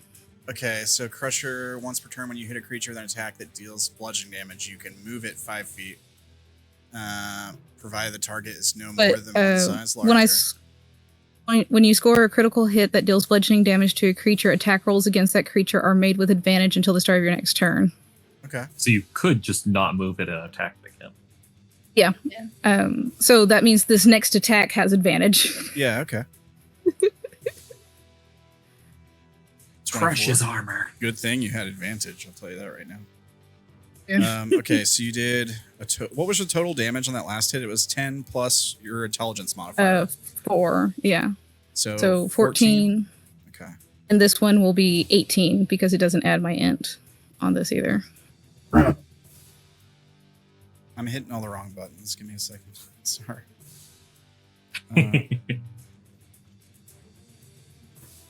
Okay. Okay. And then this one doesn't have your intelligence modifier? Yeah, It should because still have it. It's just not calculated in. right, because Blade Song is something that flips on and off. Oh, okay. And Lucero is going to growl at them. Call them off. So that should be a total of 32 damage. Oh? I got 28. Okay, so just more intelligence. Wait, am I going crazy? Well, the second one should be 18 because it didn't add my intelligence mod. Okay. Sorry. Okay. All right. So you like call them off. Make a intimidation check. Don't forget you have an inspiration. Not inspiration. We have that too. done quite a bit of damage, and they Yeah. haven't done much to us. They haven't done anything to you, I don't think. Except for Mard is dead. Well, they did. Yeah. They did take Mard down, but I got her back up. She should be conscious. Oh, that's So right. how would I do your inspiration? is Would a I roll D8. it at advantage? Oh, a D8? Okay. Yeah, So but you could I'll also, we do- do have an inspiration each session as well. So I'll do intimidation plus roll 1d8. So 21. 21. Let's see here. I'm not even good at intimidation. Neither am I. He's not either, to be honest. He's not good at insights, I guess. He doesn't have an insight skill, so I'm just gonna roll wisdom. 15. Say call them off.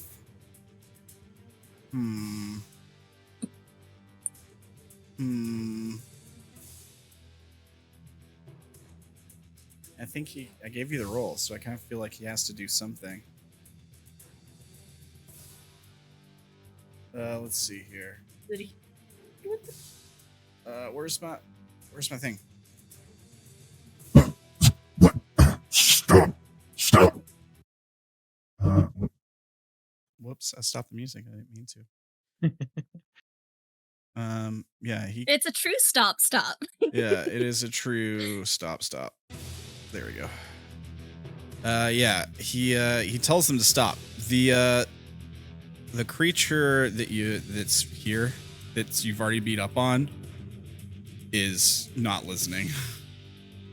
But the other two Perfect. stop and turn around and look at him and sit down.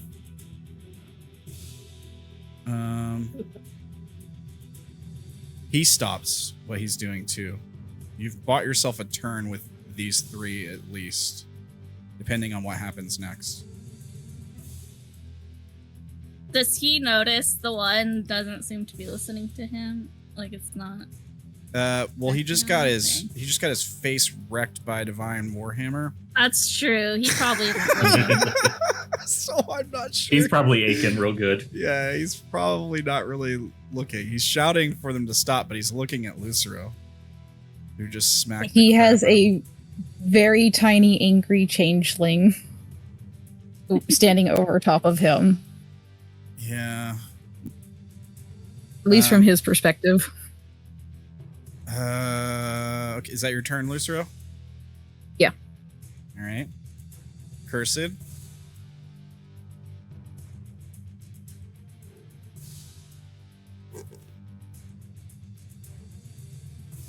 You might Oh yeah, which move one is the one away. that's not called off again? The one this right one. in front of us. Okay, making sure. That's what I Probably thought. because we did so much damage. I would recommend, Cursed, using your bonus action to shadow walk away, so that way you're not in range for when it does attack us again. Yeah, GTFO. And then you could hold your action, or like ready your action to cast a cantrip if and when it does attack, or you could just do it now if you wanted. I don't know how to click. Click what? How do I ping? What? What are you trying to? Hold left click. Just long click. I see. I was gonna go over here, just so I'm out of all of it. Yeah, I mean, it just has to be a place you can see, I think. Yeah. And I'm pretty sure I can see that beyond the big lurk. Yeah, if you're trying to go up on Blurp. if you're trying to go up on the ledge, you just might want to get to the edge of it, because I don't know if you'd be able to see up and over these big. No, I don't. I think the way that those are curved, she would not be able to see the top ledge of it. She'd be dangling, like, you know. Yeah. So I'm gonna do that. I'm gonna come over here. Okay. Because if we, Are you going a little further? Yeah, you might you're want right. to go so that you could be on top of this rock, maybe. Yeah, you could Rock. definitely be on top of like that rock for sure. Yeah, you definitely got the Something she range would for it. do. It's quite a bit lower, yeah. And you can go like Considering how I was playing her, yes. go on Yeah. rock. Before I move at all, can I lean into Maki-e and be like, "You kill it, and we're dead." And then, No, it's dead. no. Not incorrect. That was a factual statement. Listen, Yikes. do you not hear your whatever talking to this giant man? Thing. All right. Anything else, Cursed? Do you want to ready your action to attack if it attacks? I do want to ready a just in case thing. I'm just looking at the rest of my list, trying to figure out what might be a good idea for that. Sure. If you don't want to potentially risk losing a spell slot, I would recommend a cantrip. Chill Touch seems Yeah, to Chill do Touch is good always good. for Okay, you. then the Yeah. touch was already prepped anyway, so I'm here now. Yeah. So that works. Thank you for reinforcing what I thought would work. No worries. Yeah, I mean, And Chill Touch- possibly denying healing is always good. Yeah, because if they are Wait, does actually Kill Touch undead, do that? yeah, does. if they're undead, they get disadvantage on attack rolls against you until the end of the next turn, but also for any creature, they can't regain hit points until the start of your next turn if they get hit with it. Ooh-wee. Yeah. Yeah, it's pretty good cantrip. Big boy spell right there. All right, I'm on the rock. All right. Let me just check a thing.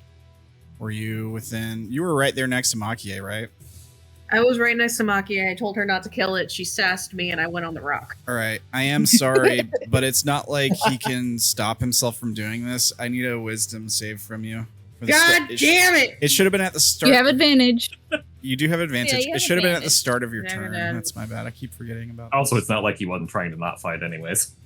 You said Yeah, wisdom, this is Yeah, wisdom save. You're fine. suffering. Oh, You're cool. fine. Please. You're fine. Yeah, cool. It's Uh, all right. yeah. okay.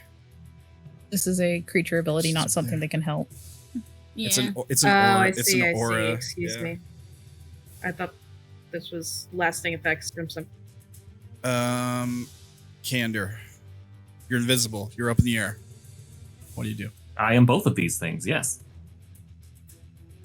From where I'm at right now, honestly, this thing is like, I do not count on this thing stopping at any point in time. So yeah, it's gonna get a psychic blade to the face. All right, this guy right here, go for it. Yeah. You have advantage because you're invisible.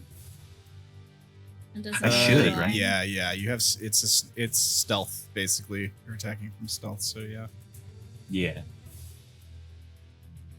Let me see. Do I have that? Just a little toggle for that. It's been a little while since we played.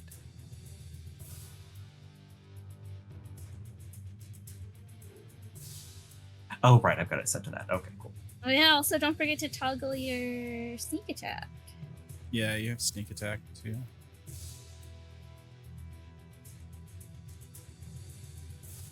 Uh, 23 hits for sure.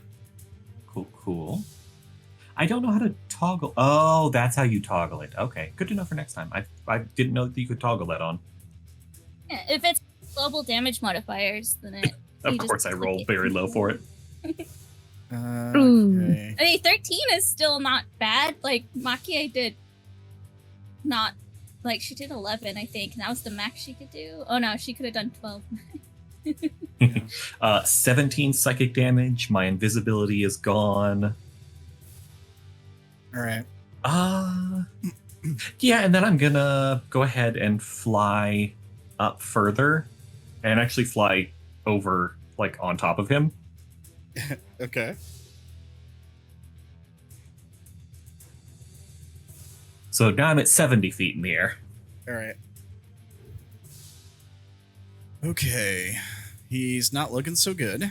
I will ask, could I bonus action hide here in the air? I can hide when lightly obscured. I just don't know if, like, obviously, like, in the sky counts. Well, dim light might be considered lightly obscured. I'm not sure. Let's see.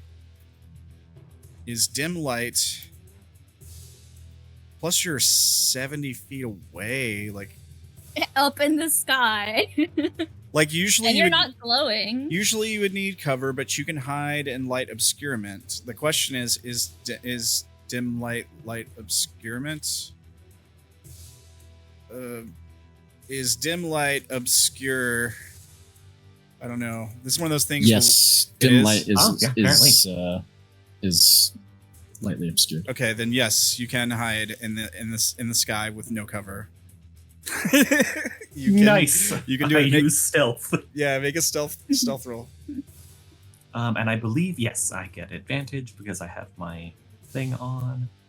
Where's my stealth? There it is. I love that. Where's my stealth? I was just about to say this is one of those things Wolfrin would know the answer to. I had to look it up. 32. Awesome. Yeah. Pretty stealthy. Nobody's gonna see you. Nobody knows where you are. So you just hit this thing. Yeah, you just hit this thing. Exist. We just look up and there's just this random broom in the air. What's that doing there? Yeah, you just hit it with a psychic blade. Like you appear for a second, but then you just like fade into the darkness. Like it's kind of cool. I soar up and just fade into the black. Yeah. All right, is that your turn? Yep, that's my turn. All right, Mard got back up. How much HP does she have again? How much? 11. 11. Yep. And because she has the temporary max HP, she should definitely have the full 11. All right. Available to her. So, Mard. And I told her to get away. Yeah, she's gonna move back, take the dodge action, and retreat a few steps, I think. Oh, Mard. Poor Babby. 10, 15, 25, 30. I don't think the creature gets an opportunity. Nah, I don't think so. Well, she disengaged, so... She dodged. Oh, no, she took the dodge. All right. That's her turn. Back to the bogeys. The two that were told to stop.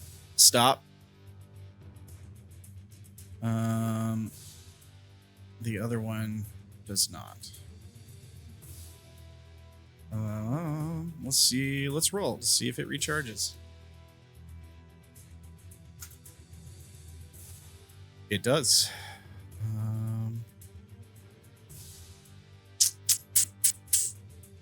Question is, who does it see as the bigger threat now that the party split up?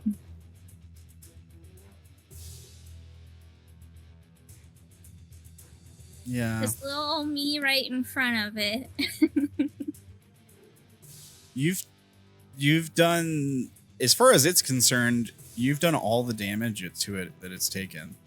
Yeah, I think I'm its biggest threat right now. But Lucero went and directly attacked its owner. That's true. True.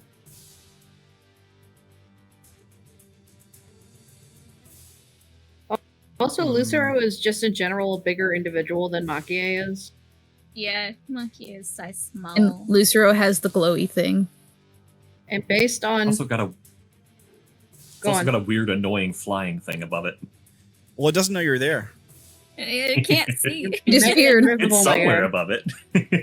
Yeah. It could still smell attack you. up into the sky. It just doesn't know where where its target is. It can smell you with its frog nose. Trying to decide how much of a jerk I want to be. The biggest Don't. jerk.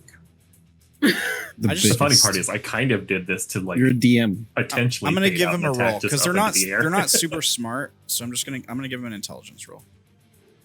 Okay, that's dog Oh, shit. but- All right, so it just attacks you twice, Maki-e. Nice, excellent. Well, Perfect. 14 will miss, but the 22 will hit. All right. So you don't take the psychic damage. You're not frightened. Oh! dang, 5 piercing damage. that was some lopsided damage. Yeah, it was. Maybe I damaged its teeth. It rolled two. It got 2 1s on the damage for the piercing damage. You bit its teeth.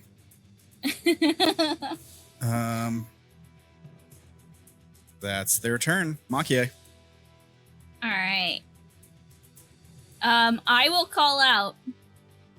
Just so you know, it attacked me, so I'm attacking back. And then I will attack that.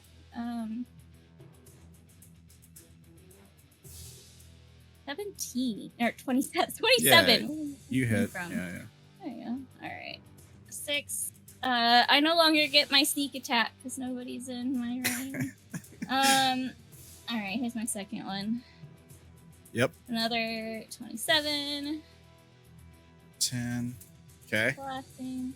I am going to spend another key point to flurry of blows. 23. Yep. Okay. I get to do.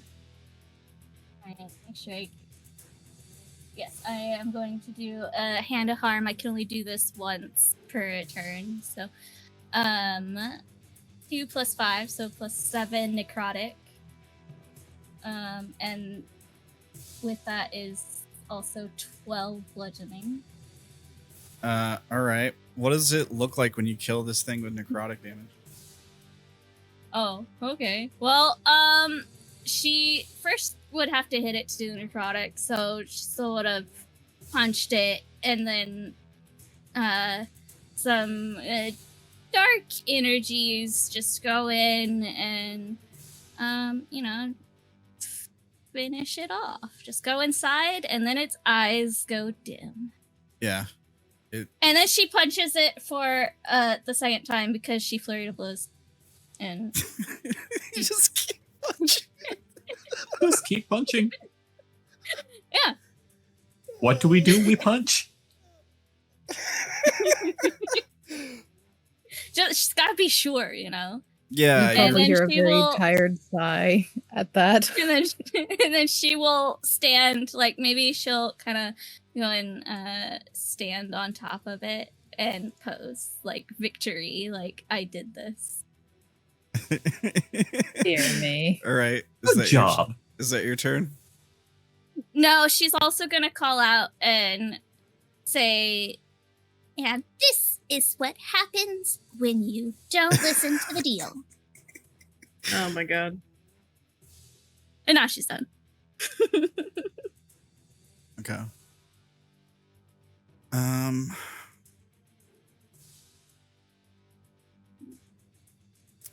Yeah, he says, You killed one of my flock.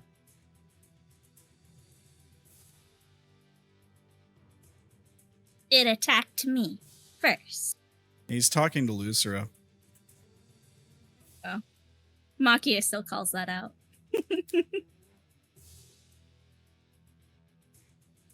It didn't stop.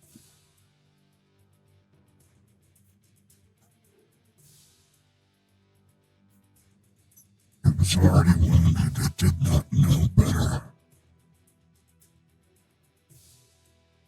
So it would have been okay to have killed one of mine.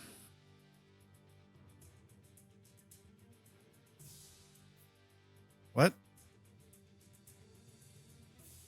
It- If it had He killed, keeps on referring. if it had killed one of yours. Yeah. He's asking, like, so it's not okay for us to kill his creature, but it would have been okay for it to continue to kill one of, because he keeps on continuing to refer to Lucero's group as his flock. So he's asking if it's okay for it to have continued to kill one of Lucero's flock. Hmm.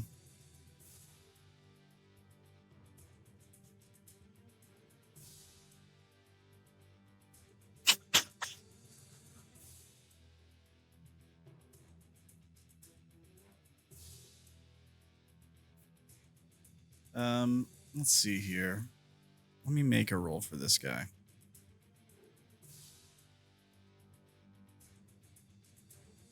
Oh, jeez. 17. 17 is just enough.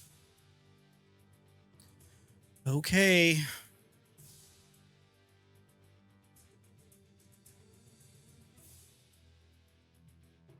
He says, Yes, kill one of yours. Perhaps we will soon find out. and he slams his staff to the ground. As he does, these big leathery wings sprout out from behind his cloak. He's the devil. Technically, he did kill one of ours. We just brought her back up. He doesn't attack you. However, he summons some creatures here. Uh-oh. Each creature... How do I make it? That's the wrong thing. I'm sorry. That's the wrong sheet. Let me click the right sheet. Boom. Herd the underworld. Recharges after a short long rest. The shepherd pulls twisted souls in the underworld. 1d6 shadows without sunlight weakness arise in unoccupied spaces within 20 feet of the shepherd. The shadows act right after the shepherd on the same initiative count and fight until they're destroyed. They disappear when the shepherd dies. Roll a d6.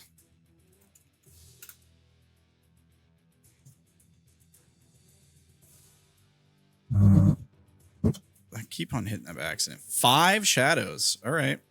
Buddy, have a way to make him reroll that to a 1? I don't think you can make me reroll that. I don't know. I'm kidding. Silvery barbs? Ye old Uno reverse card. No, that's just for saves, right? Okay, so here's 5 of these guys. Oh my gosh. This is an old monster from way back when. We haven't used shadows in a long time, guys. Okay, so they have... Effective. Well, cool. Can we just get rid of them and say we did?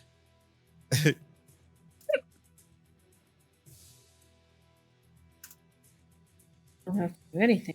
Summon Okay. my persona. Would 5 shadows. 2, 3. There we go. I don't know why there. There we go.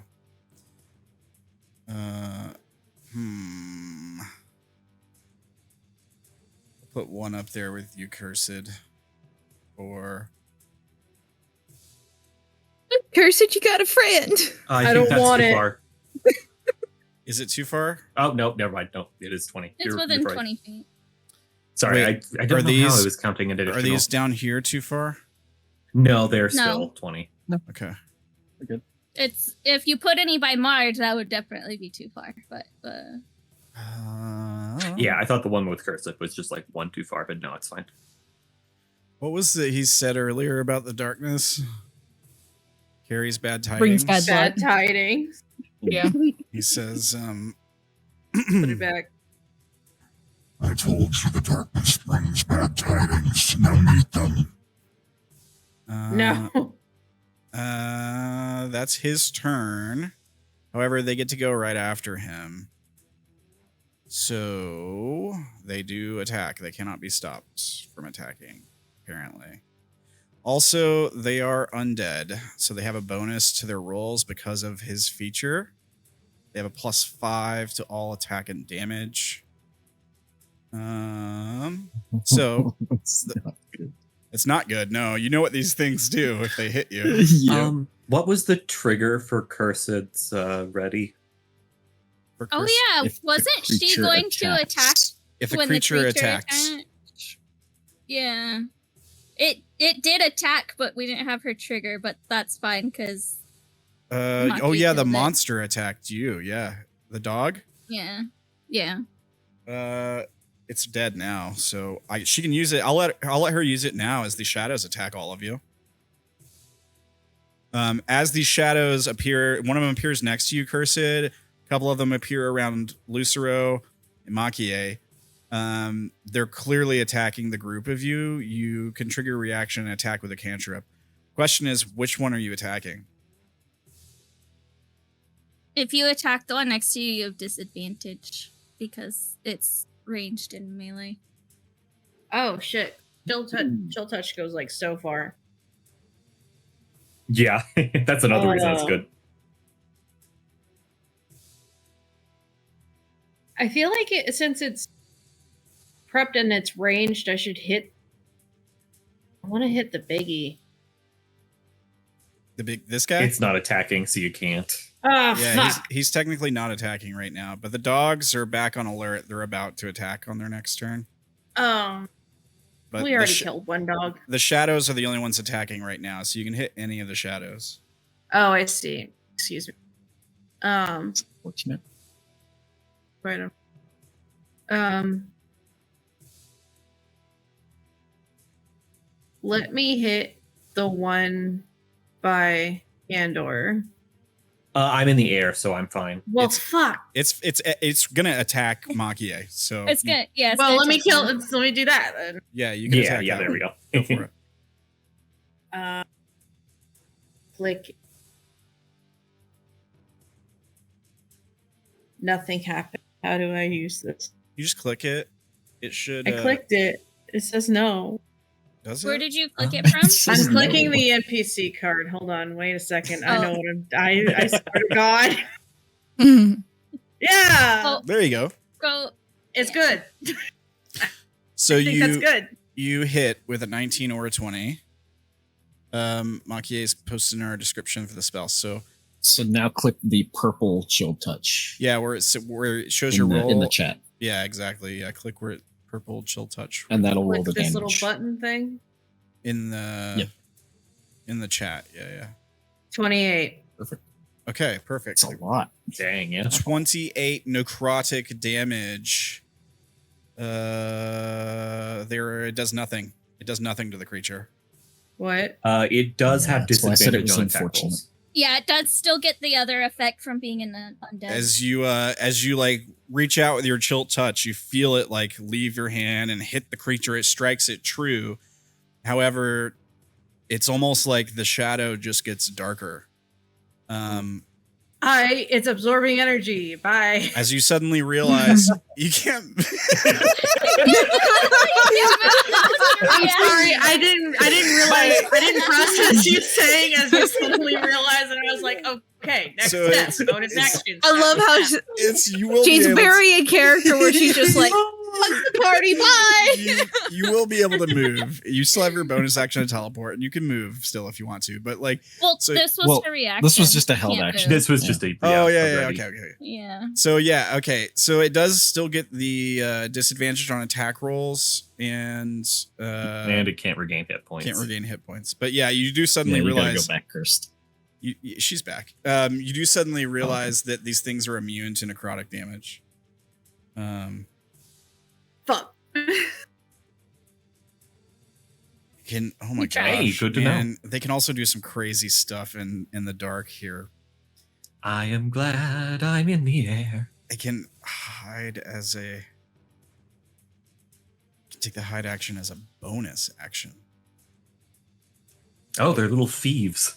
So they can attack and then hide, and if people can't perceive them, they can just keep doing it. They can also hide and then attack, right?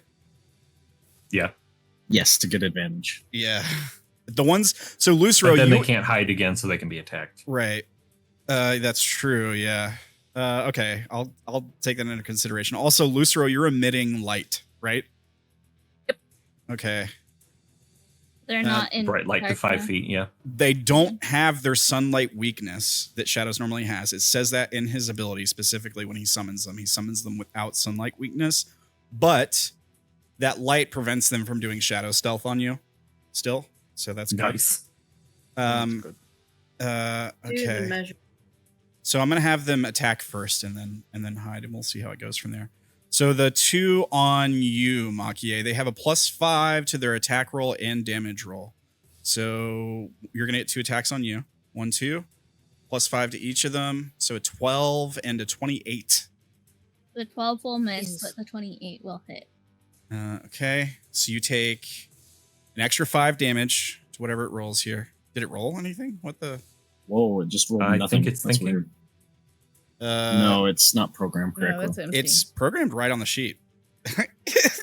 It's the same sheet we used way back when. All right, I just roll the damage manually. So it does 2d6 plus 2.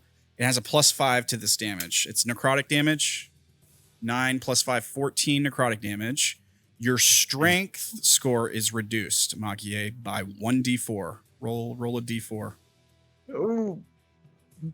1. Sure, Maki has lots of strength. 2. Your strength goes down by 2. If your strength hits 0, you die. No death saves, nothing. Also, it should be showing that in the description, and it's not. It's programmed to show it, but it's not for some reason. Try that again. Wow, what the? It's really just a broken sheet, I guess. It's from ages ago. This is from like way back at the beginning of the campaign. We use these monsters. Yeah, probably. But it says some update somewhere broke it.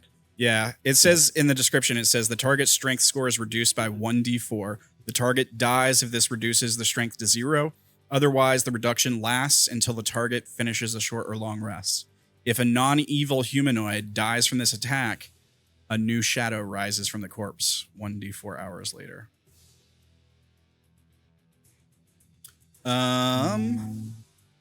Okay, so that's the 2 on Maki-e. Those two are gonna hide now. They're not in bright light. So they're just gonna hide where they're standing. They have a +6 to hide. I assume they have something that says they can hide when lightly obscured. Yep. There it is. Shadow stealth. Plus 6 to this roll. That is a there's no way.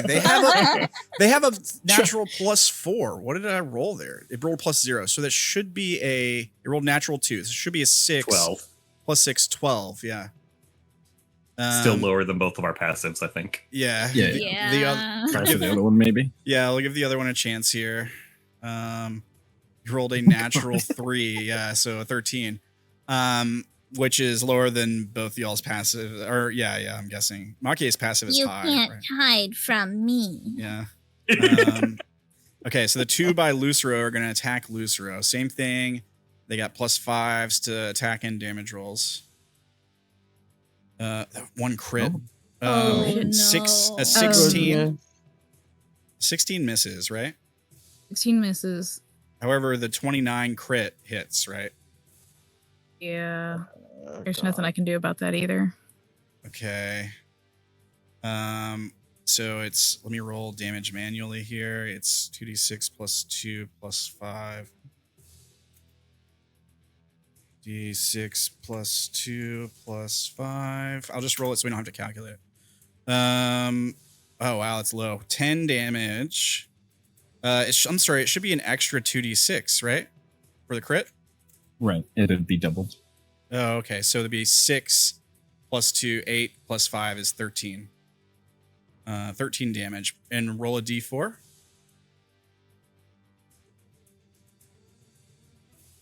One. 2. Another so 2. Your strength goes down by Why 2. the twos? So Is it just my strength score? Yeah, your strength score goes down. So you're gonna want to mark what your strength is before you start reducing it. But yeah, your strength score, like your stat, goes down by 2. If that you have a higher strength, I think, so it's gonna weaken your attacks and stuff. But if your strength reaches 0, you're dead.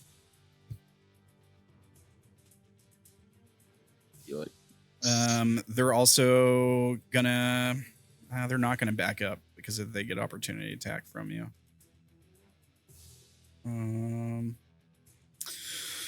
The one by Cursed is gonna attack Cursed, I reckon. No. Why is it flashing blue? CR 1/2 and it makes the 18th level character. Yeah, I know, you're right, Wolfrin. Yep. Yeah. I love these guys. Yeah, they're great monsters. They're great monsters. I thought when I saw his ability, I was like, they're just gonna like smash them all instantly. It'll be no challenge. But they're actually fun to throw at you. Okay, so +5 on the attack roll against Cursed. That's a 23 + 5, 28 hits, right?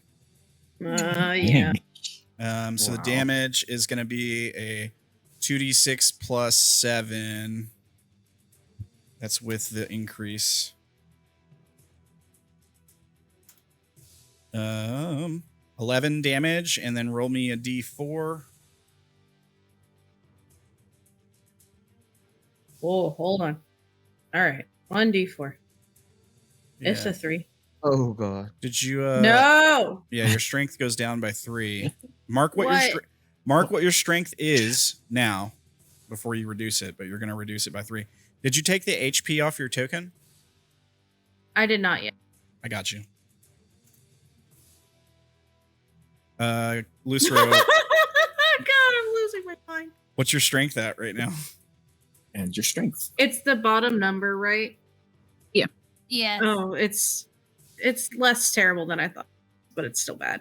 You said take 3 off of it. Now it's 5. Oof. God, just You a need little to get baby. out of there. Okay. I thought I Time to had shadow step. move. I was unaware that my turn had ended, It's and gonna. I thought I was waiting on discussion move. It's gonna Your stealth turn, now. it was Oh, your it's- reaction. Oh, excuse me. Yeah, Yeah. in 5e you don't hold your whole turn, you just hold a specific part of it. Got you. Okay, thank you. It has a +10 to stealth because it's natural stealth skills +4. It gets an extra +6 because it's in dim light. So it does have a +10. It's a 23 stealth. I'm guessing your passive is less than 23. You don't see it. It disappears, Cursed. It attacks you. It lunges out from the shadows. It attacks you. You feel your life force getting drained from you. And then it just vanishes in the darkness. Like you look around and you can't see it. There is a whimper. Okay. That is the shepherd's turn. That's all the shadows. Okay, Lucero, you're up. I'm going to move here. What? Were the two next to Lucero going to run away to hide or just forgo hiding? They thought about running away, but I didn't want to give Lucero an opportunity attack against them. Oh, okay. That's where they're gonna hide. They can't hide because Lucero's putting off light. Because it's a bright light. Yeah. Oh, okay. I need to make a However, sorry. Arcana. Make a Okay. wisdom save at the beginning of your turn for his aura. 26. You're fine. However, when you take a step back away from him, he's going to take the opportunity attack on you. Okay. Let me see which one I want to hit you with. Yeah. Staff. He swings at you with his shepherd Door staff. number 2. 24. That'll hit. All right. You take it's not a crit, so you don't take the pluses. You take 14 bludgeoning damage plus 16 psychic damage. So a total of 30. So 30. Ow.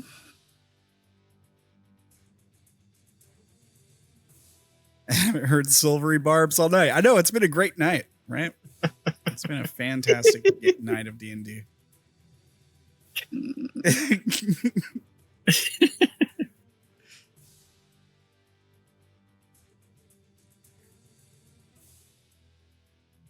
I am double checking something real quick because it's been too long since I've used my museum. DC is No 10 worries. plus.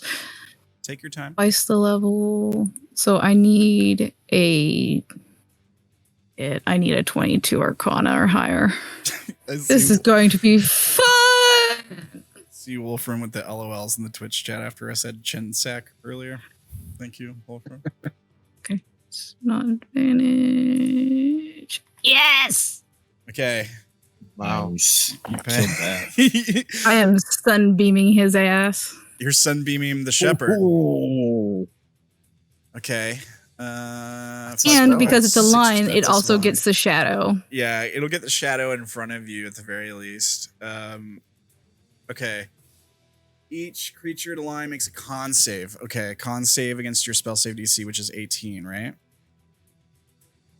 So yeah, you'll get that. You'll get that shadow in front of you. Oh, I could get the little guy too. Yeah, you can hit that guy too. Sure. Yeah. Okay. Con save. Shadow first. Should be a +1. It is an 18 plus 0. It should have a +1 on that, so it should be a 19. Just a reminder that undead and oozes have disadvantage on the saving throw. Oh. Do they? Yes, It it does say it right there. Okay, yeah, you're right. So he doesn't roll an 18. He rolls a 9, and he fails. The shepherd will roll his con save. Make sure his sheet's programmed correctly. It probably is. Yeah. He rolls a 27. This would be a good time for a barbs. He rolls a 27. Aren't most of the people with barbs in the other Yeah. party? Yeah. That's why I haven't called out for it. The rotting. There's at least 2 people here who have it. The rotting howler. But don't worry, all of behind you him can understand everything that's said. rolls a 15 and thank you, Wolfrin. That was great. So the shepherd succeeds. The shadow and the rotting howler both fail. So what happened? On failed save, the creature takes 6d8 radiant damage and is blinded until the start of your next turn. So roll damage. On a successful save, it does nothing. On a successful save, they take half damage and they're not blinded. So he still takes damage. All right. Radiant. Okay. So They take 32 damage. You evaporate the shadow in front of you as the sunbeam streaks out. It hits this shadow square in the chest and it just dissolves.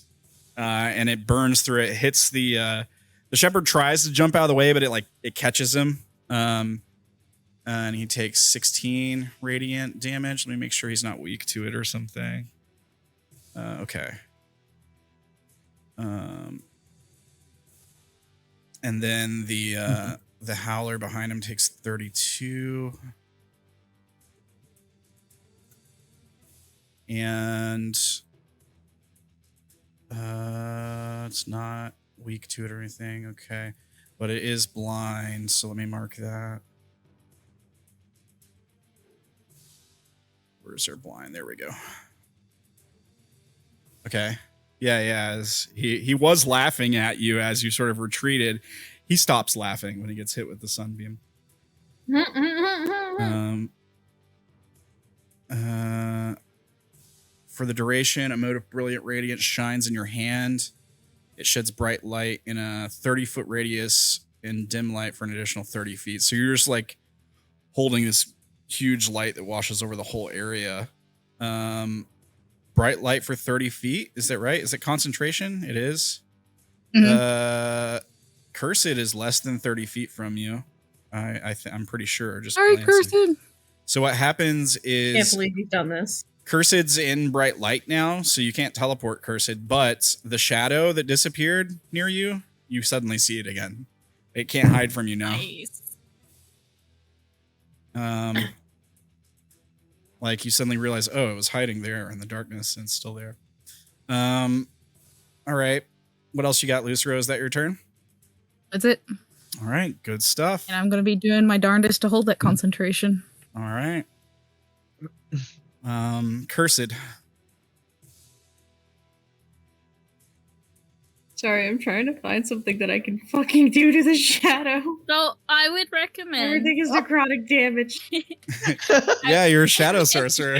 That's all I do. I would recommend Sword burst. Yes, sword burst, and then I guess you can't teleport away, but You might need to run a little bit first. You do have like disintegrate and stuff like that, but that would be way OP for these shadows. let me Yeah, take no, a look at disintegrate your, is Big Papa. Let me take a look at your meta magics real quick. Probably doesn't have the one that changes damage type, right? No, unfortunately, we didn't pick Yeah. that one. Real good at it. I'm gonna change your sheet to the core page so I could take a look at your meta magics real quick. Where'd that go? All right, here it is. SVB. Maybe a defensive option, like mirror image or something. I mean, Sword Burst was my one reasoning for Sword Burst was defensive. Yeah, because it's next to you. But a good let idea, me too. take a look at the spells that you have in the NPC sheet since you haven't picked them yet.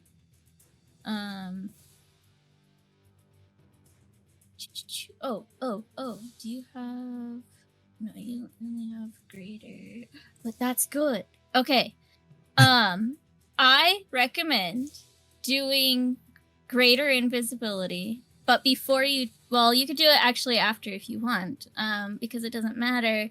When you use greater invisibility, as long as you maintain concentration, you do not lose invisibility. So I recommend doing that as your action, and then using a sorcery point to use Quickened spell so that you can then do, if you want to still do the sword burst, or you could even disengage. Because Quicken gives me basically 2 actions for spells.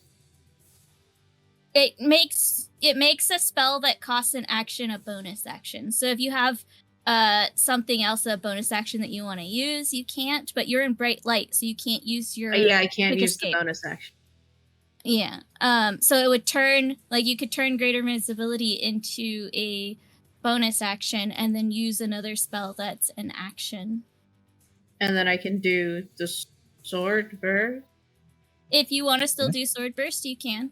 I feel like that would solve 2 problems. Let me take a look at your dagger real quick, because it has something as well. It's a dagger of venom, I think. I respect the dagger. I have -3 strength. Well, your dagger luckily goes off of dexterity. You're not a... Oh, cool! You're not a strength... daggers are finesse, which means you get to use dexterity instead of strength if you want. It matters how I twist it. It unfortunately is an action to cause poison to coat the blade. I don't think you can attack and cause the poison to coat at the same time. Let me see what else. Well, the poison wouldn't matter much because they're immune to necrotic. Well, the poison is poison damage. Poison would be poison. It's poison is poison. I don't know why I thought it was going to be necrotic. So sorry. It's all good. You're gonna learn this stuff. Everybody has to learn sometime. Yeah. Let's see. I don't that they would fear. You could try do the invisibility and then use command to command it to do something with your wand of fear, because you have a wand of fear. Command it to die. Or you could do a cone of fear and try and make everything in a cone fear. Do I have cone of fear? You do have a wand, I think, or you have a spell. You have a wand of. The Yeah. wand of fear gets you access to command. You can spend 1 charge from it to do command, or 2 charges to do cone of fear. Wait, I automatically have cone of fear? Yeah. Wait, Sorry. hold on. Thank you, Ferdy. So first thing, Cursed, can you make a wisdom save? DC 17.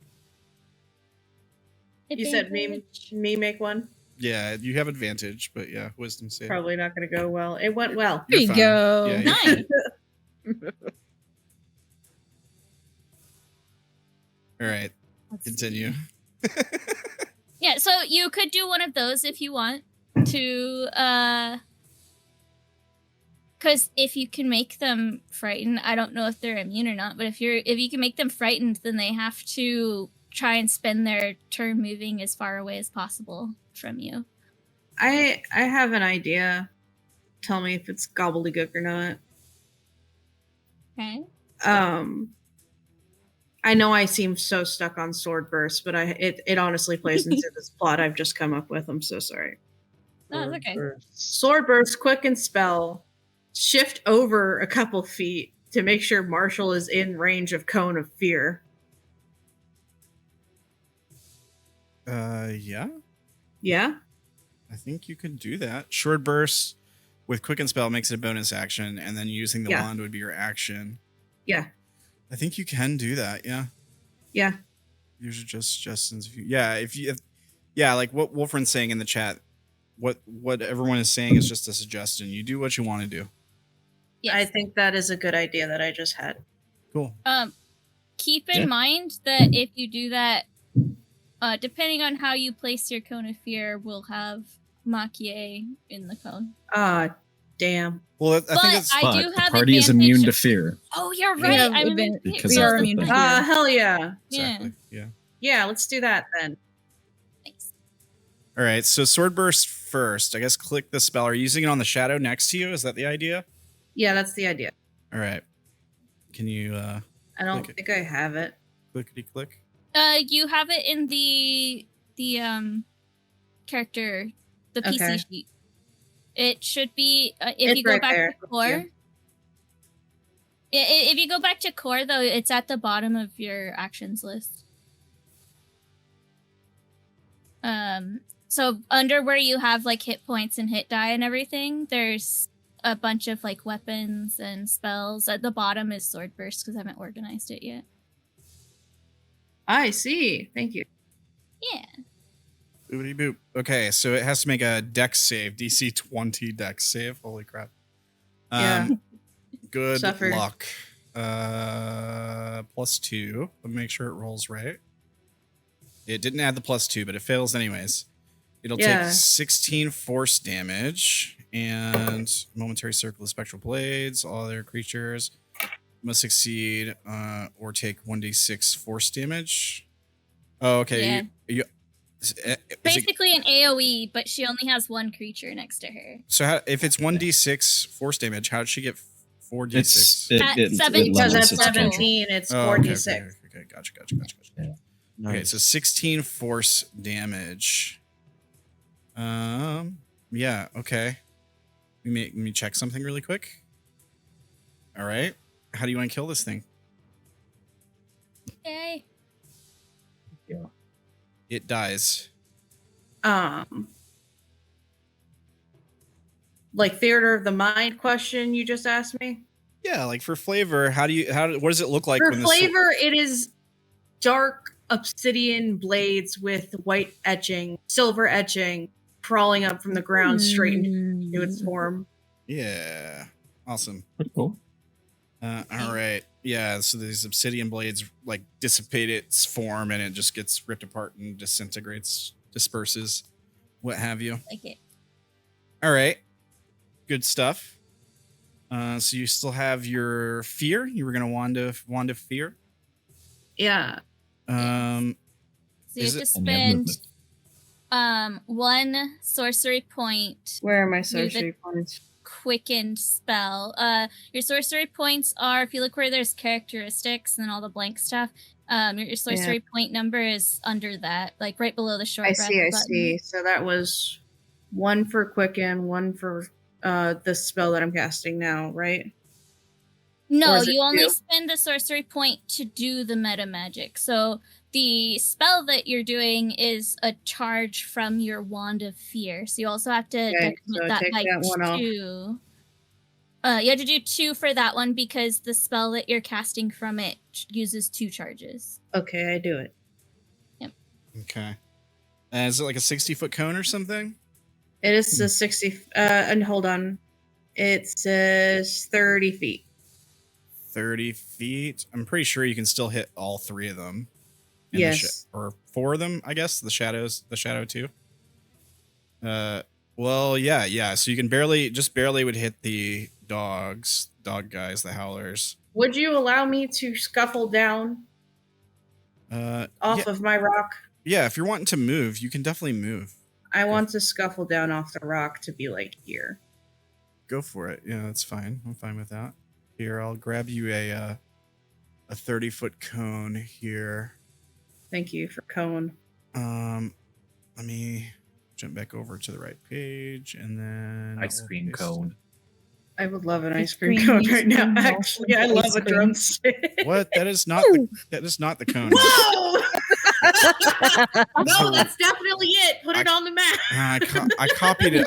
I copied a different cone, and for some reason it grabbed that one. Hang on. There we go. I got the right one this time. I see what happened. They were sort of overlaying each other. All right. So, boop. Okay. So this is the 30-foot cone. The other one was 60 Full of feet. screams. I think this is actually supposed to be. Should be a it's- 60-foot cone. Oh, it's 30. I thought you said it was 30. You say it's 60 now? No, I'm reading. I shared the Oh, wand. I'm reading the wrong thing. This is what happens when I read a half of.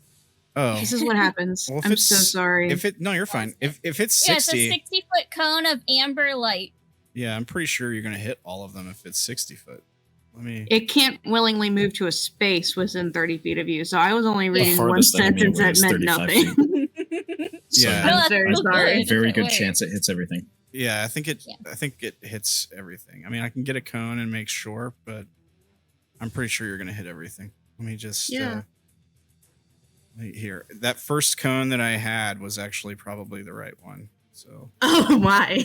that's here. So unfortunately, the DC is not 20; it's 15 because it's based off of the wand's DC, not yours. But it's Boo. still, if it works, it's good. All right. Oh my god. So And a this- DC of 15 still isn't something to sneeze at. Yeah. So yeah, you hit everything. Everything the light touches is hit by Except your, Candor. Everything That's a fearful. is hit by your cone. that's a burning hands. Yeah. All right. So they all make wisdom saves. Is that it? It's Okay, so let's Yeah, start with. DC 15 wisdom save. All right, so here's Thank you the for shepherd knowing guy. things. He succeeds. The Damn it. shadow next to Lucero goes next. It has a +0, so it should roll correctly. Failure, right? Yeah. So let me mark this thing with this scared emote. The two howlers below the shepherd both get wisdom saves, and we get a success, right, and a failure. So Yes. the blind one fails on this too and gets affraided. Oh, shadows, are you probably right. Yeah, let me check. Yeah, they are. Okay, my bad. So the shadows and the howlers are, or sorry, yeah, the shadows and the howlers are both immune. Oh. Unfortunately. Well, it was worth a try. I'm gonna jump off. So cool. This is how you learn this stuff. Yeah, exactly. This is how you learn. I didn't know either. Like, it's a good catch. And I don't know how much it took you to climb down from this rock, but I would definitely recommend moving away with whatever speed you have left. Looks like if you just... It's a good idea. If I just climb back up onto the rock. I mean, you could. I would recommend going like maybe one farther away or... Well, the reason I went to that space... The reason I went to that space because it looks like a little hidey hole. Yeah, we could say you got a little bit of cover from this like rock face. You're kind of like sticking out from behind it. So sure, I'll give you. Can I also bargain with you to say that I am in dim lighting, or at least out of Lucero's light now because I am behind the rock face? Well, if not, that's fine. I just wanted to see. If you weren't able to just blast that whole area with the wand of fear, then yeah, I would say that square is. I can see the argument that Lucero's light can't reach behind it, but unless you move again, maybe further back or something, I think you're still within range of the light. Yeah, I would recommend moving back. Yeah, let me just go into the... How do you... Please, somebody tell me how to do the distance thingy. So if you see on the... You should have like a toolbar on probably your left side of your screen. It's this tape measure, isn't it? It's the ruler looking thing. Yeah, and then you just click and drag.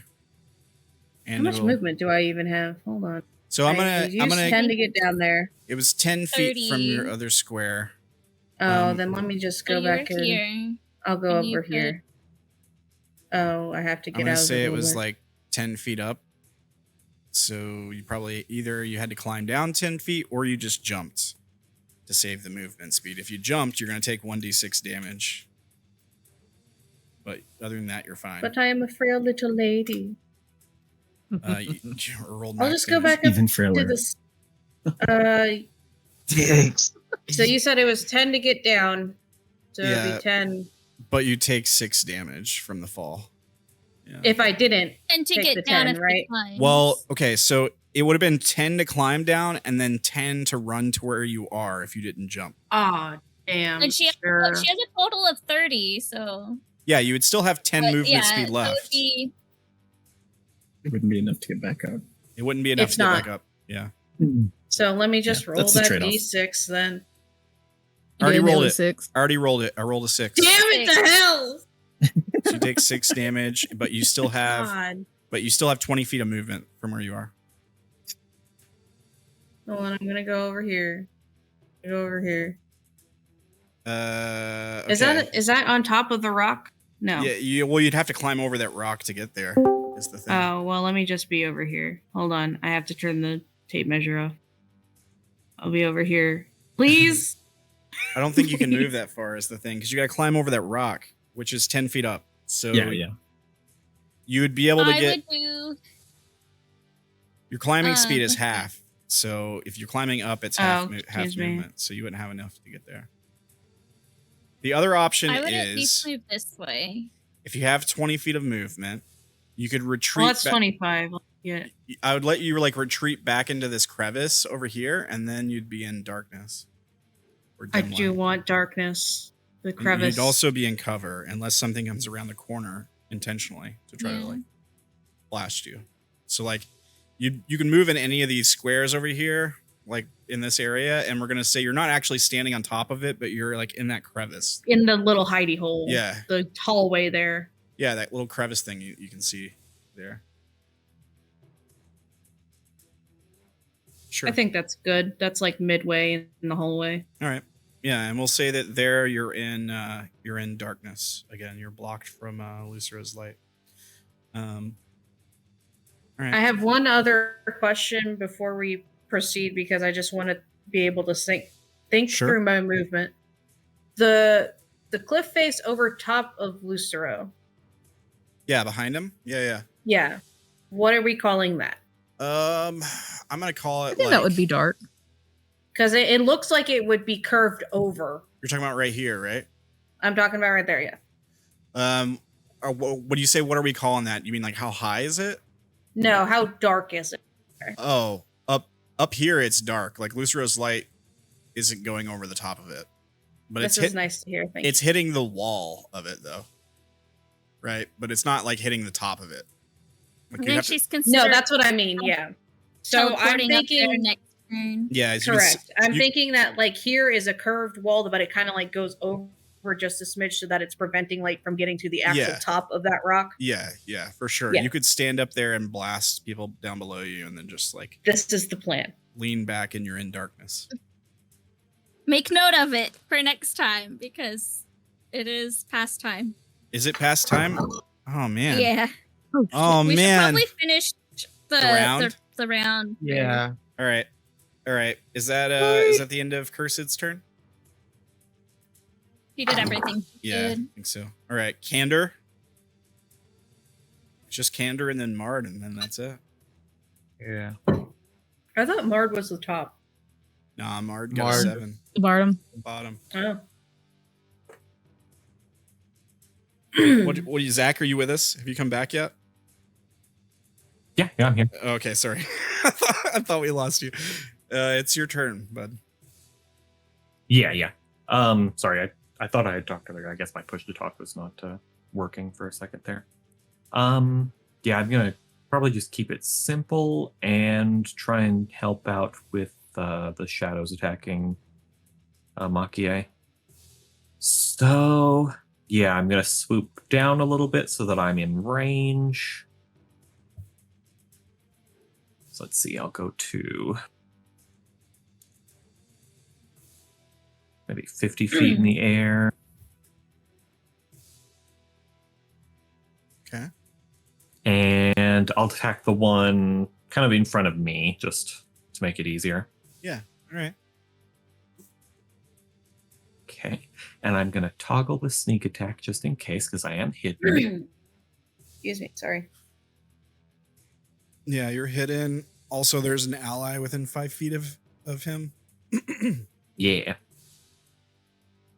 You have advantage. 22 hits. Nice. That didn't do it for some reason. That's weird. Yeah, that's weird. I don't know how the player sheets work a lot of times. I only use NPC sheets, so but you can roll it manually. So 19. Which? 19 damage. Let me check something real quick. It's all psychic damage, right? Yes, all psychic. Yeah, you're good. All right, you kill this thing. How do you want to kill him? I think I kind of flick my fingers and honestly it just dissipates. Nobody even really sees anything happen. It just like is gone. Yeah, you're fighting two of them, Maki-e, and then all of a sudden one of them just dissipates into the darkness around you. Excellent. It's terrified of me. I'm going to fly slightly up again just to stay out of reach of those annoying hounds, whatever they are. Okay. And then hide again. All right. Stealth check.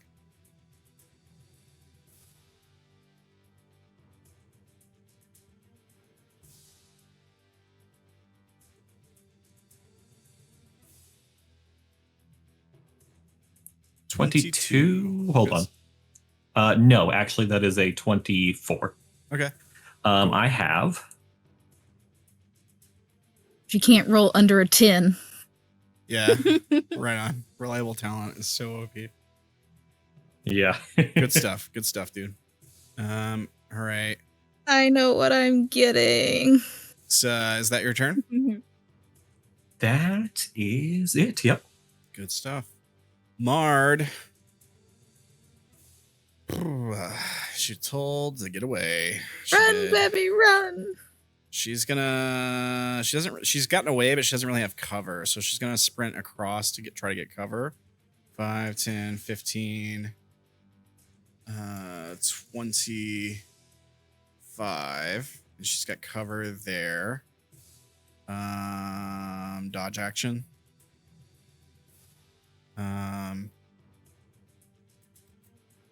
Yes, stay hidden. I'll put that in the notes so I see that for next time. Oh yeah, good idea. And that's the end of the round, which means since we're out of time, that is the end of the session today. Good stuff today, guys. You guys are doing great. This combat turned out to be a quite a bit more challenging than anticipated. But you guys are doing great. So good job. Sorry, half of you had to sit and just listen. Well, it's a trade-off, right? Because last episode, that's basically what you guys did. So. Well, Yeah. only for the last like hour. Oh, really? I feel like ours went on much longer. Oh, well, fine. Sorry. I mean, they had some at the beginning. Yeah. You guys got to finish off the blood golems at the beginning and break the fountain and all that stuff. Personally, I was entertained trying to help you kill them. How dare! Yeah. But yeah, I didn't expect the shadows to be such a challenge, but I guess given like the setting and like everything that's going on, it was kind of a perfect place for them. So I think the biggest reason why they're a challenge is for most of us, the strength is our dump stat for most of the people in this party. Yeah, so it's like real danger of death. Yeah, because the rest, all our stuff scales off of dexterity, not strength. So we're like, eh. Yeah. Yeah, like on average, I would only be able to take like 6 attacks from them. Yeah. Like if I rolled the worst every time, I would only be able to take 3.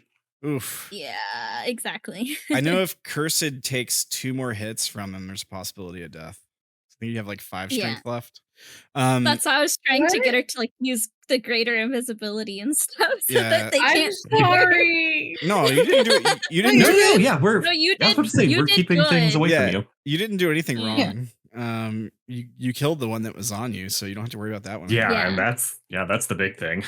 As long as you don't aggro one of the other two. Yeah. But I think you guys did great today. So thank you guys. Yeah, if that had not been dead by my turn, I definitely would have like flown over there to try and take care of it for you. Yeah.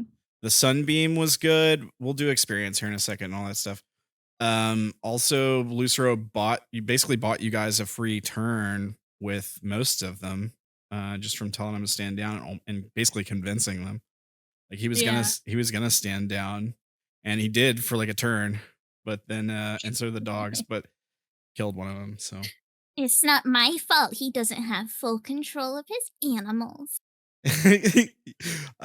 To be fair, I'd react the same way. Like even if my dog was attacking somebody, if they hurt the dog, I'd be like, no, screw you, man. My dog's allowed to bite you. But that's why Lucero also turned around and went like, well, your flock attacked my flock. Like how my flock also has the right to defend themselves. Yeah. Well, I guess turns out you are a shepherd and you didn't even know it, Lucero. So this guy, Marshall here, he follows the rotting shepherd, in case you were wondering. Yeah, good stuff. Good stuff, guys. So experience. So let's go over experience here. Let's see here. We didn't finish the second combat, so I can't give you XP for it yet. However, you guys did finish that first combat, which you didn't get XP for previously. Now the players have figured out if we split the party and we both have combat, we both get awarded XP for each other's combat. Like they're gonna metagame this, you guys. Just wait. Can't we only get a max of 4 anyways, though? Yeah, or something like that. That's true. So it doesn't matter. Yeah, but you finished one of the combats today. Now let me check, because you sort of got one of the easiest possible versions of that combat. How many of you guys were in that group? It was Wolfrin, it was Myrkrið, Quartz, Abe Flo. No. Sorry? Yeah, just us 3 that are PC. And then Hands, Ruin, and Faithless. Faithless. So it's 6. Okay. All right, and then let me drag this thing over. Whoop. I don't want you guys to see where I'm calculating it. Like, geez Louise. Dun, dun. Okay. And then boom. Boop. Oh man, I was hoping it'd be a little bit higher. So technically it's only a medium encounter. If you had gotten the full difficulty, it would have been deadly. Like more than deadly, actually, like twice deadly almost. But unfortunately, it was just medium, so you guys would get 2 XP for that encounter. 2 RP and stuff. You guys all did fantastic with RP today. I don't think it could be said otherwise. So I'm gonna give you guys 4 for RP.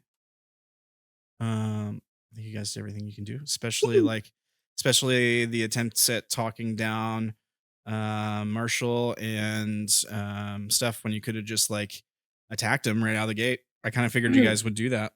But you ended up having a weird sort of affinity for the dogs, even though they grossed you out a lot too.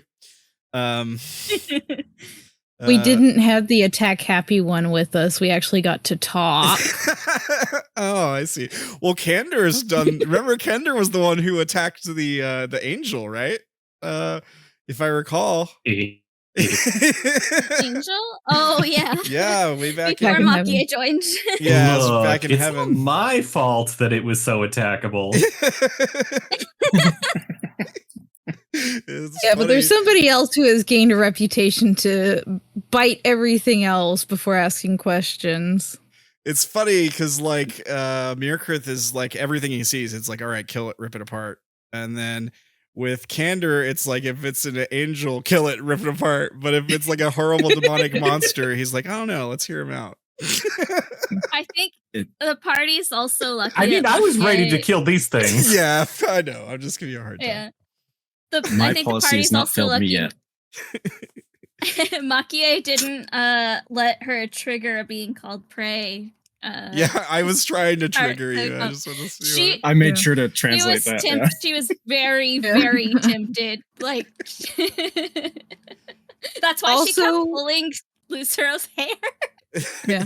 Also, how, just out of curiosity, with not outright attacking, how much of this is like y'all like being like, okay, Lucero is about to kill over, just like placating Lucero and letting Lucero have fun until Lucero dies? I think Maki-e is At least, not like with the dogs. Yeah, maybe she was just letting him pet the dogs and stuff, but I think overall she just wants to get out of there and get their business done so that she can concentrate on saving Lucero. Like, wasting time on combat is so annoying when she's got other things on her mind. Oh goodness, wasting 30 seconds on combat. I know, Yeah. you know. Well, it's also, from Maki-e's perspective, this is energy Lucero is wasting that Lucero could be using to survive. Yes, exactly. Yeah, it's better. Yeah. And let's give it up for Marshall. Is turned out to be a neat little character for a guy I threw together in like 5 minutes. Marshall is dope. Thanks, I hate it. I like Marshall. I do like Marshall. It was just like a throwaway encounter, and it actually turned out to be like fun, really fun to RP it with you guys with the creepiness of the dogs and stuff. I thought that was really fun. I had a good time. I hope you guys had fun too. Yes. I was telling Mori before everybody got here, we're getting ready to start. I was like, "Oh, it's gonna be so fun today! Don't you want to have fun?" I'm just sitting here like, "Oh God, I'm gonna have so much fun with you guys." Don't you just want to have the To most be fun? fair, I don't think you That's finished. never a good thing to hear. We're Yeah. not done with Oh, yeah, experience. did We we- still have lore and We gotta quests to do. I know. All right, so With lore quest. I mean, you've all made progress on getting to where you're trying to go. We have the group that's going to try to meet with Veiled in Shadow to get that thing going with the Hellish Scholar. And we have the group going to the Puppeteer. So I think you guys both made progress. Could it have been a little bit more progress? I don't know. I kind of feel like Puppeteer guys got as far as they can get today. Maybe you guys could have finished this combat. I don't know. It's kind of it turned out to be a bigger combat, I think, than any of us expected. So I'm gonna give you guys a solid 3, middle of the road for lore quests. There wasn't a whole lot of lore today. Quest stuff, you guys definitely made progress. I don't know if there was much lore. You did unintentionally learn some drop lore. / confirm that the vials are fountain. Oh energy. yeah, I thought that was understood though. That was like heavily implied. We also learned lore Implying about, and confirming it are two different things, though. That's true. Make an intelligence check, Lucero. So I'm gonna give you some more information if you roll well. Oh god. We did also learn lore about the dog creatures and where they come from. Really, Lucero? Yeah, you did learn a little bit about the howlers. And so, yeah, it's true. You did get a little bit of information from Lucero that had a high roll there. You got a whole bunch of information about them all together. I mean, he has to get rid of his bad rolls sometime. There's that reversed wheel we're seeing. I mean, if you had rolled like above like a 15 on that, I would have given you 4 XP for lore today. Unfortunately, would this fall under my insight? Would this fall? Are you insight checking the DM right now? Is that what you're doing? Would it fall under your insight? What do you mean? What do you mean? You want insight check? Is that what you're saying? Insight would be like to read people. If that was a serious question. I have the boon for advantage.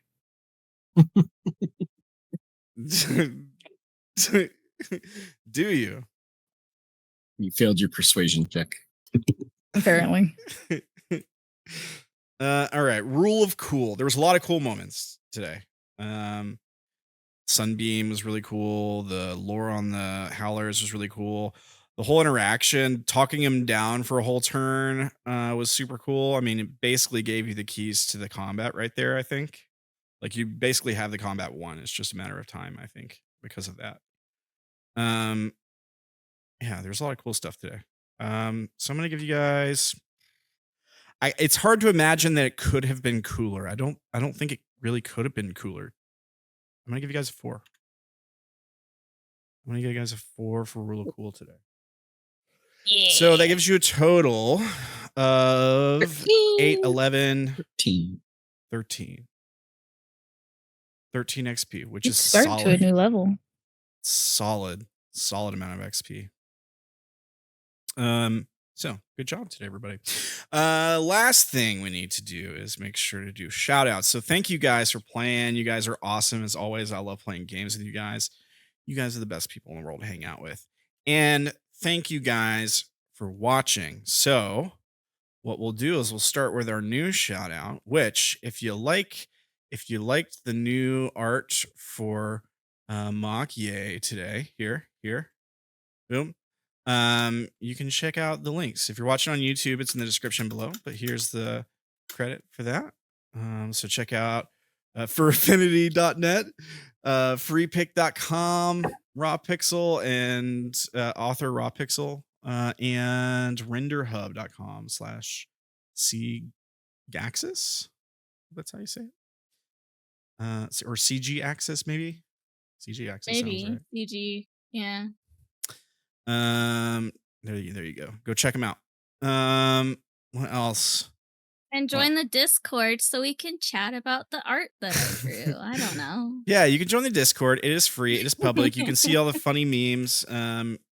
We didn't get to see our seahorse birth today, but we'll get there. I think we'll get there. Don't worry. You want to know what else is free, Ramblin'? What's that? Liking and subscribing on the YouTube video. Thank you, Wolfrin. Yeah. Thank you. Yeah, it is free and it supports the channel and it helps us in the algorithm, you guys.